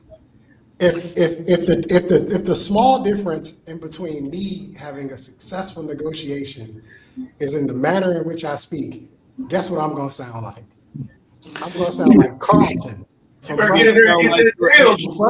If that means that I'm going to look, here's the thing. When you go like I'm the most educated man on the planet, then that's exactly what I'll do. Here's the thing. And vice versa. If the deal needs that I need to relate back to my DC roots, so that me and him can relate, that I can build that rapport with him, and I'll do that too. But I'm gonna do what's necessary to get the deal done. Communication is the only barrier that's stopping me. That's easy work. And there's the problem right there. The last part that you said. It's the bigotry of low expectations. Just because a black man speaks slang doesn't mean he can't understand you when you speak when you speak in educated. That's you're assuming he can't understand you. That is the bigotry of low expectations. Bruh, I gotta throw a flag on that play. Go ahead. Because I think and I'm gonna try to say this as fast and the way it's in my head, I'm trying to get it out. I don't think that speaking in colloquialism implies ignorance. I don't think it I deal with too many slick dudes. I deal with some of the smartest cats I know, the street dudes that I deal with on a regular, that I don't talk like I would speak in other areas. Then why code switch? Why code switch? Yeah. Exactly. Well, number one, there's this old saying that I didn't make up: when in Rome. That's number one. I don't have a problem making the people I'm around feel comfortable, because quiet as it's kept, I'm more comfortable around the niggas than I am around proper people. I just happen to speak English very well, and I make my living writing words. Can I chime in? Can I ask a question? Yeah. Do you live around? Can we stop you? Well, Jeff, you say you're comfortable around the blacks. I ain't gonna say the word you said, but do you live around the blacks? Do I live around black people? Like you live in? Yeah, I'm asking. It depends. Like, what is I don't live in one residence of your neighborhood? What's it? Okay, I'll answer that. One of my residences is I'm talking about where you live. Yeah, where you live. I live in. Well, I'm trying to answer you. I'm gonna try one more time, and then I'll leave you ignorant. I have two homes in Southern California. Okay. One of them, there are very few black people around. Okay. The other one, you leave your house one way, it's people walking small dogs. You leave the other way, it's helicopters and police. Why is that? What is the demographics of that neighborhood? What would you say is the percentage of blacks and whites? Can he What's not that? hear me? What would you say is the percentage of blacks and whites in each of those neighborhoods? Angry man. It doesn't John is matter. drunk, bro. Listen, Angry man, we hear you. I hear John you, is angry drunk. man. I go don't. ahead, angry man. Go ahead, I angry don't man. know.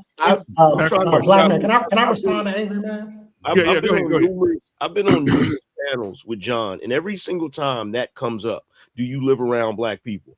Why is that relevant? Why the hell would a black person need to live around black people to understand black people if he's already black? Well, can I answer that? What I've been explaining to you is dumbass. Today, I hired some young black men that most people probably would never hire. I paid them, I don't know, $270 to shovel my snow. They had to compete with Hispanics, and I hired them nevertheless. I can show you pictures of them. It's on my Twitter if you like. Do you think this is the first time you told us this? Am I in Groundhog Day? I'm only interrupting you. I'm not bragging. Interrupting you But what I'm because saying you're is, repeating what I'm saying yourself. is, hold on. You're repeating yourself. Hold on. That's the only reason I'm interrupting. Come on, Jeff, give me a few minutes. I'm about to leave. First time we heard Hold this. on, Jeff, give me a few minutes. I'll let you talk. I promise No, I'm about to leave. no, you're Oh, interrupting. okay, I'm interrupting you. Sure, I'm go being ahead. rude. I'm Sure, go ahead. interrupting you Don't be because rude. you're You got it. repeating The floor is yourself. yours. You're repeating yourself. Well, I was about to say this, Jeff, and I won't Is repeat it myself. new? Is it Yeah. new? Yes. Okay. So earlier, I made the point, and all of the blacks up here on the panel, all the people up here on the panel said that they don't make any money from black people.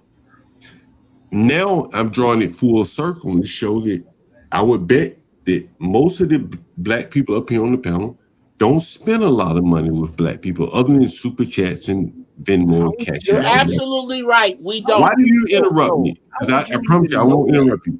And so this, you can stop it. How would you know that? Damn, he keeps interrupting me. You know what, guys? It has been my pleasure, man. And I'll come back again when you don't have this like slightly homosexual like guy Jeff on the wow. This nigga's a homosexual. No, the problem for a second. Hold on for a second. No, that last shot was at me. Hold on for a second, because he threw a shot at me. So number one, John Gold, because I know you're still watching. You are by far one of the most ass ignorant niggas I've ever met in my damn life. Ever. You think that you're supposed to get a goddamn cookie because you paid some black boys to shovel your damn snow. For most of us, that's just some normal shit. You may have paid somebody black to do this. You may have paid somebody Latin to do this. Nobody's keeping score but your black ass. And what I find interesting is it's always a super dark-skinned nigga like you that seems to hate black people more than anybody on the damn planet. Talking about how much money do y'all spend with black people? Nigga, are you serious? Do you live around black people? I got a neighbor that's a black man. I got a few neighbors that's black. I got one neighbor across the street that drives the same damn car that I drive. Guess what, John Galt? We're not in 1950, nigga. Hey, chill out, angry man. You starting to sound like the white folk talking about. I got a couple black. Who the hell is this nigga you feel the need to entertain? No, I had to say it that way because he always makes the assumption that black folk on YouTube that got a little bit of money lives around nothing but white people. Hey, okay, as if black people don't have no money. Jeff, I paid $275, Jeff. Now, even with the Mexican. Now, are we just gonna high hurdle the last thing if we're willing to high hurdle the last thing he said? Go ahead and defend yourself, man. I don't think you have. Yes, let's high hurdle, Uncle. Yeah, let's high hurdle. Yeah, bro, high hurdle that, man. High hurdle that, man. It ain't worth it, bro. I want to make no rocket fuel, bro. We talking about Okay, creator. I would never be insulted. I would never be insulted by a dude calling me a homosexual that drank Steel Reserve, Miller High Life, or any of that other bullshit. That shit lame as fuck. I'm not insulted by it. I'm not insulted by it. What is odd is that angry man said, dude took a shot at me, let me respond. This nigga ran out and left a grenade. And you niggas unanimously. Okay. Okay, I'm that aside. Let's take a good look at this panel. Here's John Galt's problem. It's the same problem as that other. He looks like a struck match. What's his name? Little ant-looking dude. Yeah. Chaotic Truth. I hope you see this. It's them. Take a good look at this panel. This panel is made up of. This panel is comprised of the dudes that these kind of dudes, when they were in high school, would take 2 months of confidence waiting on the dance to ask this girl to dance. And this panel is made up of the niggas who will walk up and take her and go out in the parking lot and bang her in the car. That's the problem. Is the level of dude. When you look at these dudes that's always mad at women, these dudes that's always mad at black people, they follow a certain pattern. They wore brown socks to gym class. They was them dudes. Look real close at them. Take a good look. It's always gonna be that. It's always gonna be that dude that got something to say about your sexuality a lot, and I get that a lot from cats. But if there's anything about me that make you think that, then that's something you need to work out with your therapist. That don't have nothing to do with me. What I'm really getting at. You on deck, Trey? Take a look at the dudes that swim upstream of the common thinking of this room. Take a good look at it. All right, Trey, go ahead, Trey. Anytime a man makes a homosexual comment or an insult, it's a low IQ response. It's not that he has nothing else left in the tank. So that's literally the last thing he's got. But I do want to make the point that this guy John, it's my first time dealing with him, so I've never dealt with him before. But this is a perfect example of how I would code switch. Let's just hypothetically say he wanted to wrap up his real estate and put it up for sale. There's no need to have an intellectual, educated conversation with him. It's not necessary to get the negotiation done. I can bring him a bottle of liquor and some cigarettes, and we can probably hash it out. That's the difference. That's what I'm saying. Like this whole code switching thing, in most cases, is just an ability to adapt to the surrounding to be able to get whatever you need to get done to accomplish the mission, to accomplish the goal.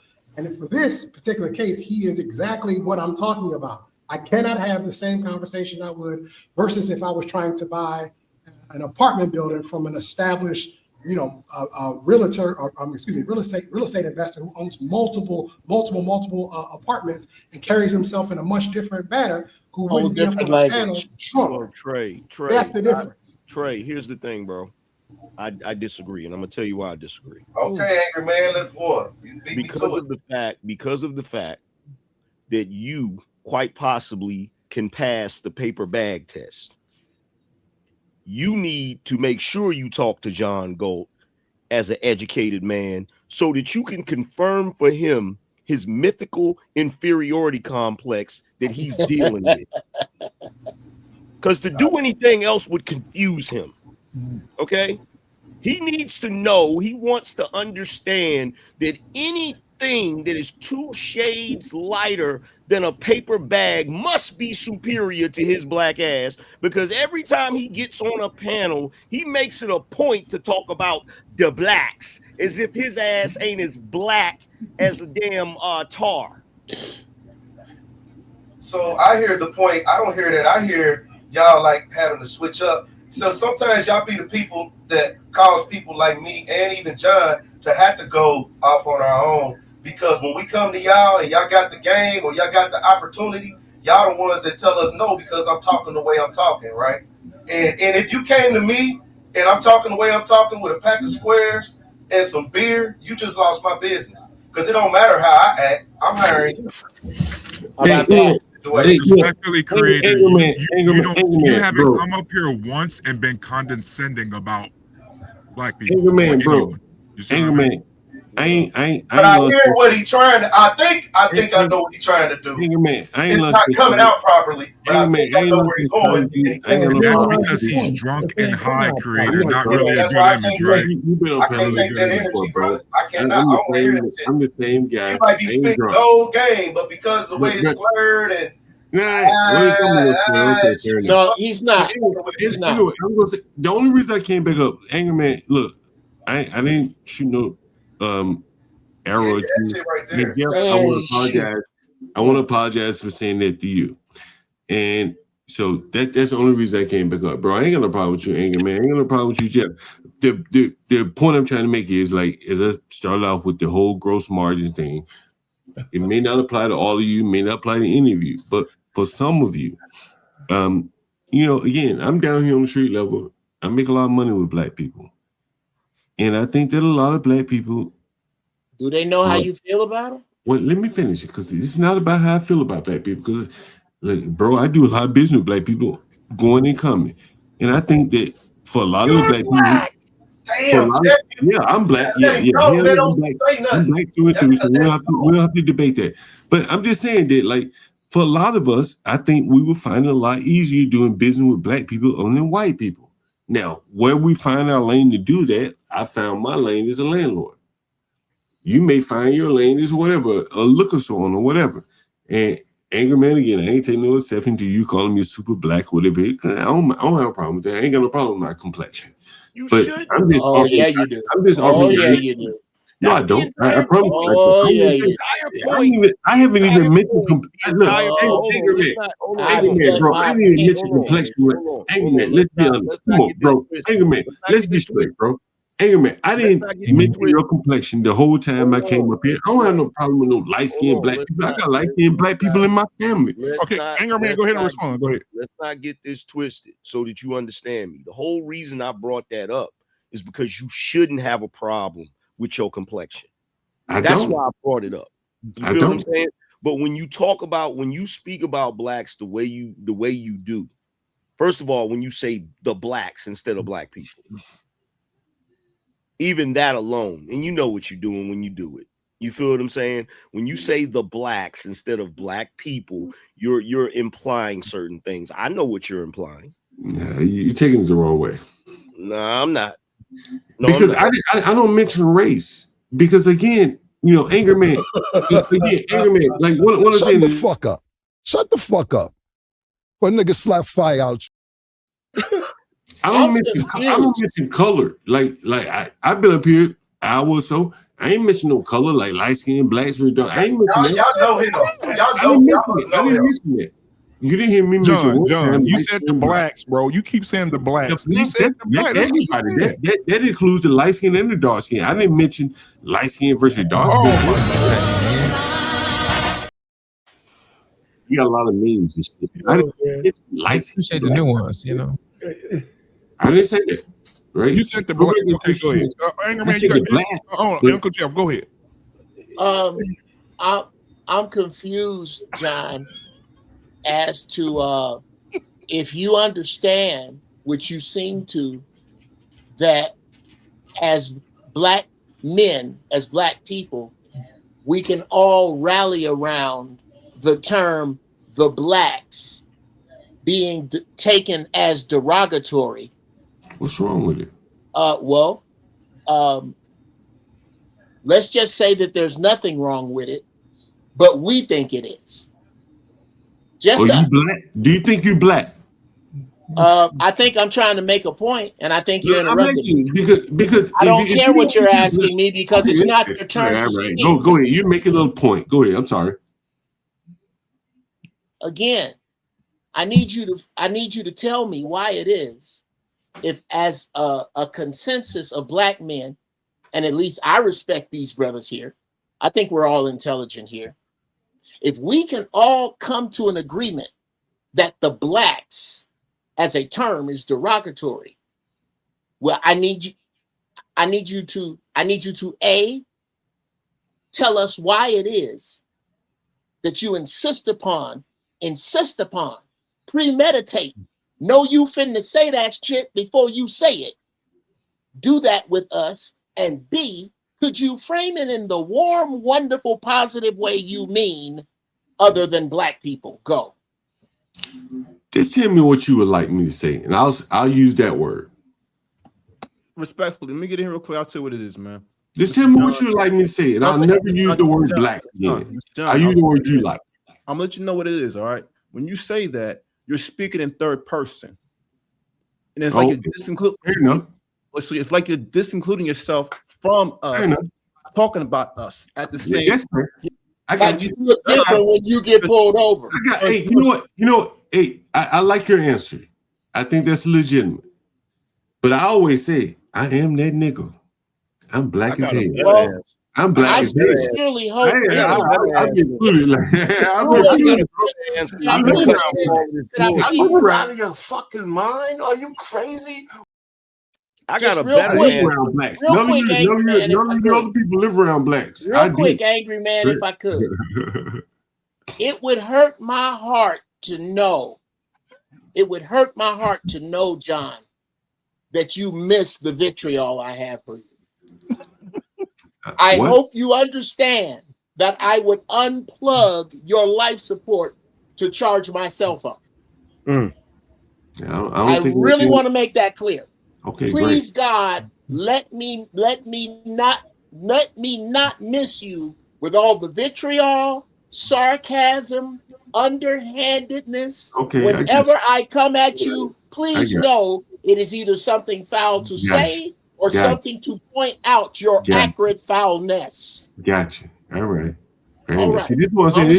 This is like I'm woman sorry, like angry man. Go right ahead. This is like woman like behavior, but go right ahead. I got a better answer that cuts through all the bullshit. The reason why you saying the blacks is problematic is because that's some white people shit, bro. How about it? Let's cut it out. Let's cut it out. That's what white people. The first time you ever heard that, you heard it from somebody white. So let's cut that goofy shit out, bro. We know the culture. Everybody up here's from the culture. We understand all of this shit. Let's stop playing these goofy ass games and acting like we don't know that that's but what. Angry man, don't I get a little slack because I'm the only one? The angry man, don't I get a little slack because I'm the only one that lives and make money and spend money? No, absolutely not. No. All right. You get more. Hold on, no. You should know better. Stop. You get more ridicule simply because of how black your ass is. You understand that? Like let's be real, bro. Are you saying I'm too black? Are you saying no, I'm like what I'm saying is, as black as you are, you should know better. I'm a nigga. Wait a minute. I'm a real nigga. Also, I'm a real nigga. Are you saying like I'm a real nigga type nigga? Are you saying that I'm like a black ass? You call me super black early. You call me super black early, and I'm like am I like a super black ass nigga to you? Am I like a super black ass nigga to you? Burn every ounce of those. No, you call me a super black. You call me a super. Your flat Pillsbury biscuit pink pudding pop. Go get your flat-assed Pillsbury dough biscuit pink Pop-Tart and get your ass up off my live. If you want me to leave, I ain't got no problem. But if you want me to leave, I ain't got no problem. You just tell me, hey, John, you can leave. You want me to leave? You want me to leave? Hey, no. Let my man. You want me to leave, my man? You just put it. Check this out. You want me to leave? Check this out. No, angry man got to respond to you. I'm trying to get you to be quiet so angry man can respond to you. Because you just hit Tariq Nasheed, whoever it was. John Go. You have me mistaken. I think you may mistake me for being a light-skinned nigga with a family full of light-skinned niggas. Because no, I've never said the word light-skinned the whole time. I got plenty of family members. That's just as dark, if not darker than you, and they full of shit too. You bringing up complexion, bro. I never mentioned complexion the whole time I've been here. Why do you keep bringing up complexion? Why do you keep I need to bring it up. I need you to answer this. Why do you keep bringing up my complexion? But I never mentioned your complexion. One time, you called me a super black ass nigga. I never. You can bring it up call all me a you want. super black. No, bro, you call me a super black nigga. I never even mentioned complexion. One time on this panel, you call me super black, and I don't even consider myself super black. Hold on, Anchor Man. Hold on, I ain't offended, but I'm just curious to know why would I'm not offended. I don't even consider myself super black. My children's mother is super black because she's African, but I'm just wondering, like, and I don't have a problem with it. Again, my lady is African from Ghana. She's super black, the one that you might call super black. But why did you feel the need to bring up complexion? I didn't bring up complexion. I didn't say anything about light skin, dark skin, nothing. You want me to answer the question? Yeah, why did you call me super black? Because you are too black to be acting the way you acting. That's why. That's why. And if you from the culture, you know exactly what the hell I mean. Do you think I'm super exactly black? What I mean. I got you. Okay, let's have a back and forth, Anger Man. Do you think I'm super black? And what does it have to do with it? What it has to do with is you acting like Uncle Ruckus. You acting like you're a white man. No. But why do you, no. I get that. But why did you call me? But there are probably a lot of people in the chat that are damn near my complexion. Why are you offended, nigga? No, I'm asking you the question. I'm not offended because I love my complexion. Why are you offended? My woman is darker than me, so you know I ain't. Why are you offended? My woman is darker than me, so you know I ain't offended. Why are you offended? Because I'm you're not offended. obviously triggered right now. No, I'm not triggered. But I'm just wondering, why would you call me super black? That's just interesting because I didn't mention complexion at all. I didn't mention anyone. Am I super black to you? Okay, that's fine. I just want to hear you say it. I don't have a problem with it. I love it. Hey, man, it's never been a problem for me. Women have never said, "Hey, man, I have a problem with you, John, that has nothing to do with your complexion. I don't have a problem with you having a problem because as long as I have a problem with you that has nothing to do with your complexion. No, hold on. Don't be a lot angry man here. I'm not. I'll wait my turn. Right, I'll wait my turn. Look, I didn't mention. Right, I didn't mention everybody you have a problem with your blackness. I didn't. No. You the one that you're the only one that mentioned. You're the only one that mentioned complexion up here. You do know that. You've been saying the blacks all night. But I didn't mention light skin versus dark. I didn't mention light skin versus dark skin. You call me a super black, and I'm wondering where that came from. As long as you were talking about and black you said people, I'm super black. That's fine. It was fine. Look, I live around blacks. I live around blacks. I rent to blacks. So what's the problem? You offended. I ain't got no problem. I'm just curious to why you call me super black. So John, let Angry Man finish first because it's y'all talking over each other. Y'all talking over each other and people can't hear you. So let Angry Man finish. Let Angry Man finish, and then John, you can come back and respond after Angry Man finish. Go ahead, Angry Man. Or we could change the conversation. Yeah, we can do that too, RP. But right now we're gonna let them finish up first. Let these guys hash it out, then we move on. Go ahead, Angry Man. And whoever said change the conversation, you ain't gonna bail him out. Because here's the reality. Right. The reality is, I got an uncle right now. My father's brother is darker than John Galt, Fruit of Islam. I'm former Fruit of Islam. And I got a problem when I see a black man sitting here. He can talk about the blacks all day long when he's disassociating himself from the blacks. But the moment I put the blackness on him, now he's offended. How about that? Now he's offended because I didn't say nothing was wrong with your blackness. I said what's wrong with you is you too damn black to be acting like that. All right, that was clear. I'll be trying to hate on that nigga, man. Shit. All right, now John, you want to respond? Sometimes, though. Yeah, is the uncle that you speak of that's darker than me? Do you call him super black to his face? Absolutely. Okay. Same way he called me a yellow ass nigga to my face. I didn't call you a yellow ass nigga. I didn't call that. I don't do that. Well, it wouldn't hurt my feelings. I wouldn't do that, bro, because I got yellow ass people, as you would say. But I don't do that, bro. What are we talking about, man? Y'all niggas done hugged it out. Let's move on. Hold on, before I go, Anger Man, before I go, man, bro. I didn't call any name, I ain't catch any aspersion. I ain't catch any aspersion. I don't have a problem with you. Understand? I didn't say anything about you. I didn't say anything about you. And that gay reference that I said, it was directed to Jeff, and I apologize for that. I shouldn't have said that. Oh, my bad. I thought you were talking to me. No, I wasn't that, bro. But you know, Jeff, you next. You can respond. but I don't do the whole black thing. I deal with blacks of all complexions. I rent to them. You know what I mean? And they're all complexions. The young black men that I hired to shovel my snow, and the reason why I point that out because I chose them over Hispanics. Bro, don't hire no more blacks.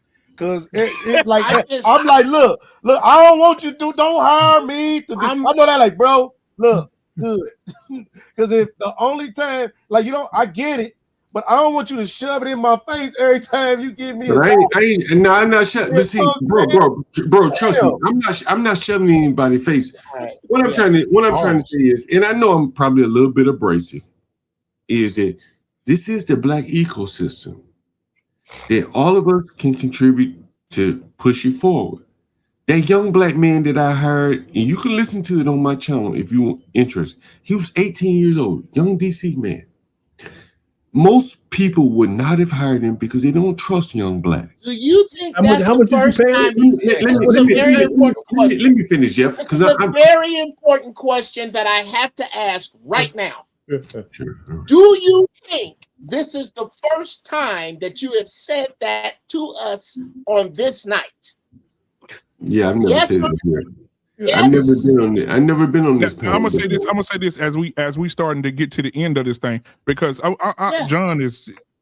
Nigga. I'm gonna ask this question and we're gonna go around, and John, you be the last one. Is it time we retire the phrase "acting white" altogether? Yes, please do. I can't say that, Marvelous. I ain't ready to say that. Go ahead, Creative. We'll start with you first, then Trey, then Uncle Jeff, Arpain, and so on and so forth. Go ahead. Because to a degree, like I said, when he said speaking educated, then we can now identify. Again, that's when we talking proper.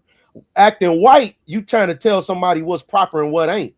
You get what I'm saying? Now you putting white patriarchy over everything, and who set that standard? Now, when we say educated, that means whether you have a degree or not, you should be able to communicate with me in an educated manner, in the manner that we all educated can understand. So whether you ain't got a degree, right, or you don't have a degree, I should comprehend what it is that you're speaking properly on any level, whether I'm on the bottom or the top. So that's what allows, I think what Galt was even trying to say, I don't think he got to it, but I think more so he was trying to say that, listen, I spend with my people, I practice interdependency, right? We got a bunch of independent people that's going to come together, and we're going to practice the economics that our brothers was talking about.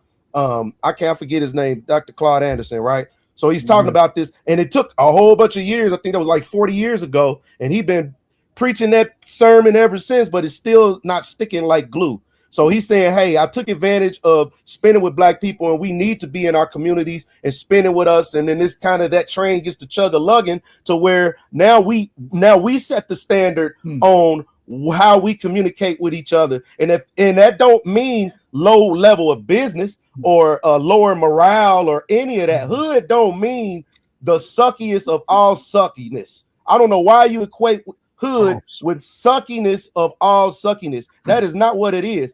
Sucky people come in all forms, facets, and financial statuses. But people that got good morale, right, have good intention, that's what you should identify, and that's what you should invest your energy into, because it will absolutely flourish. That's why a lot of the kids that have to minimize their intelligence, because those of us that are quote unquote intelligent haven't identified them and poured into them, right? Now they're around all the ignorant, you know what I'm saying? And we haven't poured into them. So they don't have really nowhere to reach out to. And therefore they have to conform to or capitulate, quote unquote, to proximity to damn near survive. But yeah, no, that white way of doing things, or you just really trying to act white, and yeah, that is a thing. You should act professional. I believe in acting professional, absolutely. I believe in being educated. You absolutely should be educated, and you should have a spirit about yourself. That don't necessarily have to be God, but there should be a level of morale that I can judge and that I can see if I want to proceed with you, right? Those are the things that I look at in people, politicians, and everybody else, from granny to the kids, right? And I'm not holding nobody past that, including myself. So I think if we all did that, that'd be cool. Lastly, we're not sharing enough. That's what these panels on here should be for, us sharing, right? How Angry Man does what he does and do what he do. Now I know he shared that with his people. You get what I'm saying? And probably a lot of us are not looking at those portions. And then Trey spoke on something. Y'all like my brothers now, whether y'all know it or not. You get what I'm saying? And I'll be like that little brother. I'm all on you. I'm on you. You talking and you know ain't nobody listening. I'm the guy that's listening for real, but I gotta act how I act. You understand? So believe me, there are a lot of us's like us out here who's listening. Just speak that proper stuff, man. Don't try to maintain and stay on rhetoric that's actually going to benefit our men, even though you don't think nobody's watching or think nobody's listening. We need that library. We need those books in that library anyway. So I'm gonna applaud that, and we stay true to that right there. My bad if I went too long. Everybody get one. Yeah, everybody gonna get one. Everybody get what? I'm gonna be 45 seconds. Go ahead. I'm gonna be real quick. Look, Pause. if talking white means that that they're superior to us, then it needs to be retired. If that's because that's how it's always been given to me growing up, is that, oh, you just trying to sound like white people, as saying that they're superior to us. And if that's the case, then yes, the whole thing needs to be retired. I think we have a communication issue, and I think that sometimes adapting to your atmosphere, adapting to your audience is demonized somehow. And I think most people know that you have to placate to the audience that's standing in front of you, especially if there's something you're trying to get out of them. Now, if you're just having, BS conversation, hanging, cool around the cooler talk, that's different. But in a place of business, in a professional setting, something like that, you're going to have a certain type of vernacular to get what you need out of it. And some people agree with that, some people don't. But I have no problems retiring it, because I won't say that speaking white or acting white, that to me just sounds like, oh, okay, they're superior to us and this is the way you're supposed to act. And I don't necessarily agree with that, because I watch white folk every day where I live at, and they act a complete and total ass every day. I see it all the time. All right, R-Pain, very quickly, go ahead and get yours out, Uncle Jeff. Everybody just go real quickly so we can get up out of here. Go ahead, R-Pain. Yeah, I ain't say much tonight because it was good listening to you guys argue back and forth. But talking about acting white, I think we had an opportunity lost when Corey Holcomb and Anton Daniels couldn't have a real conversation. Because talking about being on the two sides of the track, that could have been a good conversation from one who identifies with the hood, and everybody thinks Anton identifies as a white man. And the conversation they could have had could have been interesting. And it went left too fast, so it was an opportunity lost, and I just want to leave that there, because I think that's apropos to what we're talking about here. Now, whether we think each one of those guys are clowns, they could have had a good conversation because they believe what they believe, and that whole dichotomy, the bifurcation of the Black community was embodied in that particular conversation, or it could have been, and they blew it. I'll just land that there. I don't want to go down that rabbit hole, but I thought they had an opportunity to do something good for everybody as a conversation. And When have you ever seen a black man and a nigga have a discussion and it don't end like that?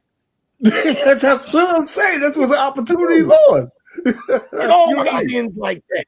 It always ends That shit like was that. quick though. It was like 5 minutes. Uncle Jeff, go ahead. Uncle Jeff, go ahead. What's your final thoughts on that? First I want to co-sign what my man just said, what Brother Payne just said. Number two, I disagree with getting rid of talking white and those phrases, because they clearly identify the cretins who use them. I think it's cubic thinking. Y'all have heard me break down square, cube, tesseract thinker. A cube thinker will accept new information in only if it fits what he already has. I think the throwing out of this language stops you from taking the position that all information, no matter how small, is power. So if I know that you use this terminology, I already know what wavelength you're on. I know you just told me about the closest 5 niggas around you. So I am not going to throw that out, but I'm on some Jedi shit. Get on some Jedi shit is what I'm saying. All right. So you're saying defense real quick. You kind of using it as defense, if you will. It's Absolutely. information. Or as offense, as information. It's information, though. It's That's fluid. number one. It's for what I need it for. All right, I'm not going to throw it out as in, no, I won't. I'll put that in my back pocket. I'm going to use that later. All right, go ahead, Tyrese. BMU, I don't know. Right now, the terminology, a lot of this stuff is like a lot of other things. It's open to interpretation. Everybody has different definitions. And this is just 10 men amongst many that's going to have their own interpretations of what we're talking about. I might have actually leaned one way, maybe to getting rid of it prior to this panel. But after listening tonight and like just taking it in good faith, I don't know. All right, appreciate you, brother. Marvelous. Yeah, I say get rid of it because I look at the mindset that created that, and I don't like it. There was a Chinese man who once said he'll never understand why whites or why blacks tend to want to be in the shadows of whites. Everything we got to do is in contrast and comparison to them, and it's sickening.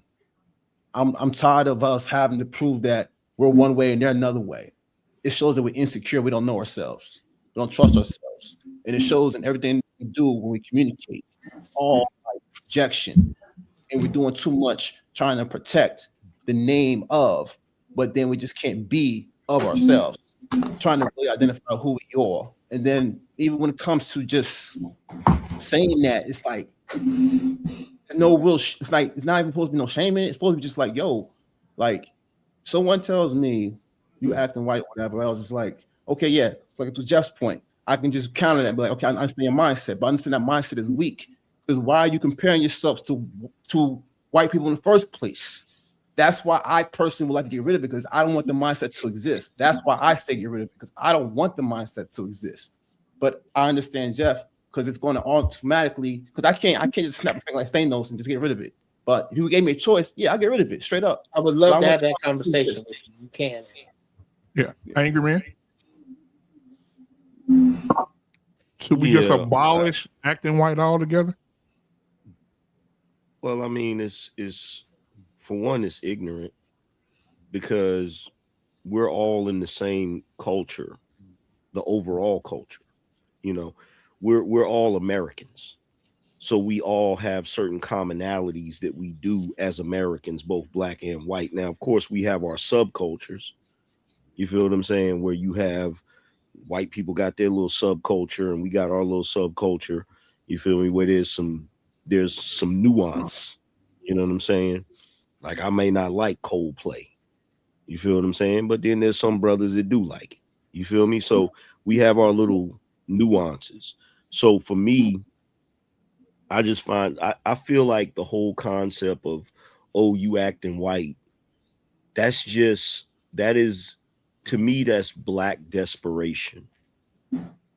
That's black people trying their best to, because we've spent a lot of time in this country trying to forge our own identity that is separate from white people. And so because we've been trying to forge that identity, we lash out on some, why you acting white, or that's some white people shit or whatever, right? So it's just us, in my opinion, it's trauma. It's us lashing out because we know what our history is in this country. We know what was taken from us. You feel me? But we also have to understand that when you do things out of trauma, when you do things lashing out, it's a reaction. You feel what I'm saying? It's not, it may not be the best thing to be doing. What we have to recognize as black people is that we do have culture. We have a rich culture here in America. We don't even got to go all the way back to Africa for it. You feel what I'm saying? So telling a brother that he sounds white or he's acting white because he speaks in an educated manner, to me, that's a slap in the face to all our forebearers that fought so hard for education. You feel me? Because let's be real, we have a lot of black folk all throughout history in this country that were extremely educated, that were extremely articulate. You feel what I'm saying? And could speak extremely well and had no problem in academia or any of those spaces. So to me, saying somebody sounds white, that's insulting to people. Like, look at all the people we have. Look at the James Baldwins. Look at the Thomas Souls. Look at all of the brothers we have that are extremely articulate. They don't have to speak slang. They don't want to. You know what I'm saying? And we still understand what they're saying. I think the other part of it, and I'll close with this, I think the other part of it is that we also engage in the bigotry of low expectations. Because just because brothers in the hood speak with slang and do all of that, it doesn't mean we don't understand when a brother is speaking more articulately. We understand that too. You feel me? And that's why I said I'm not gonna code switch. I'm gonna talk to brothers the way I normally talk, the way I talk to anybody. And if I say a word a brother don't understand, I'm gonna tell his ass to look it up. Like, real shit. Like, we gotta stop expecting brothers to be down here. You feel what I'm saying? They can understand. They ain't got no problem understanding. All right, John. Very briefly, if you can, sir. Should we get rid of acting white altogether? Saying that phrase. What do you think?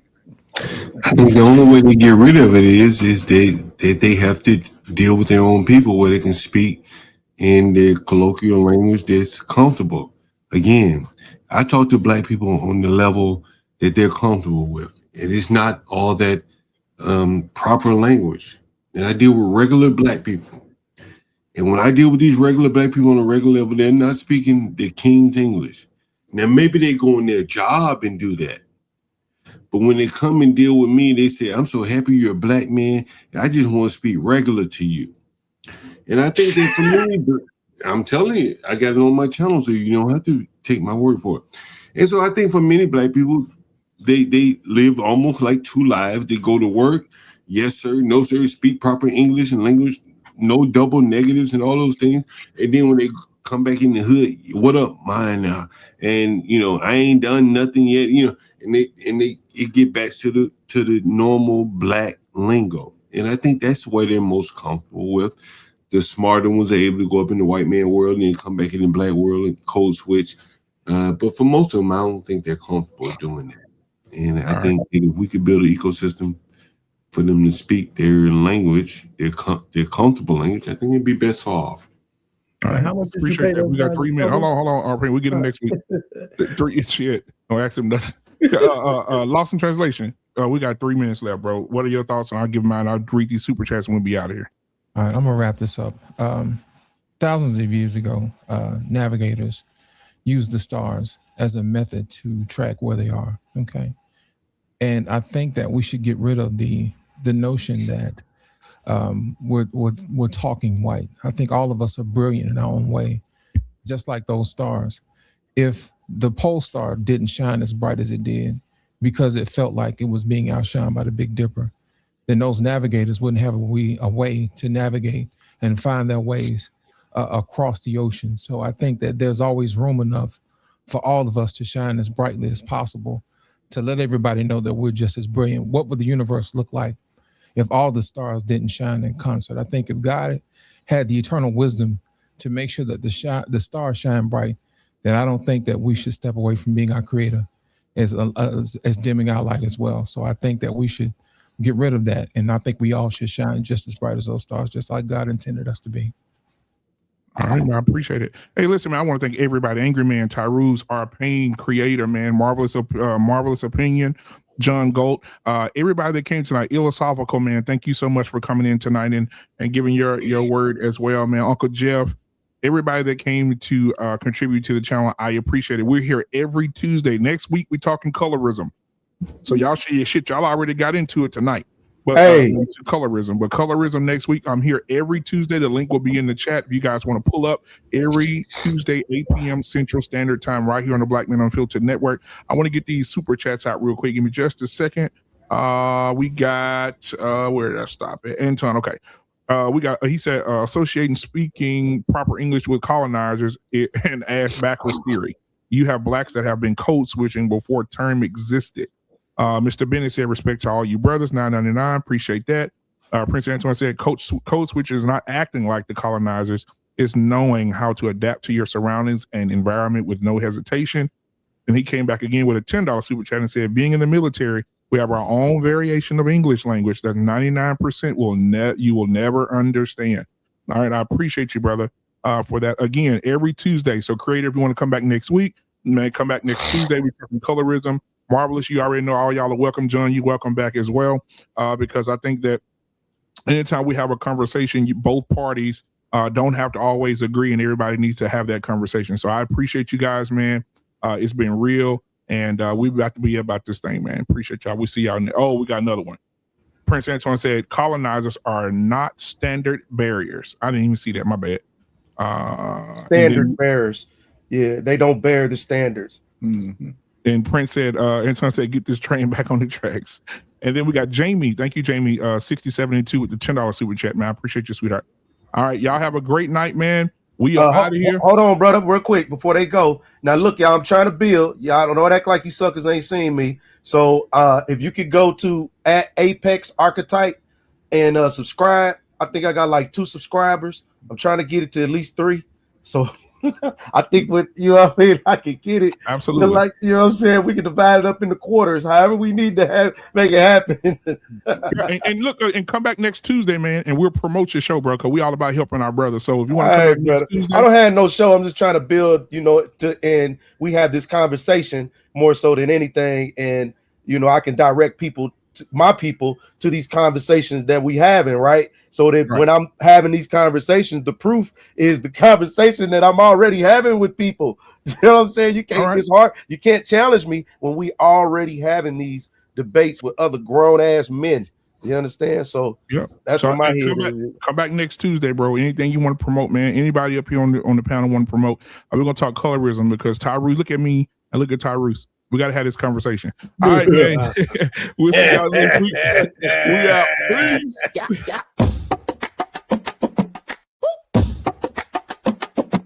Yeah. Chest thumping, boom like a baseline pound. King Kong stepping, make the whole earth bow. Banana clip bars.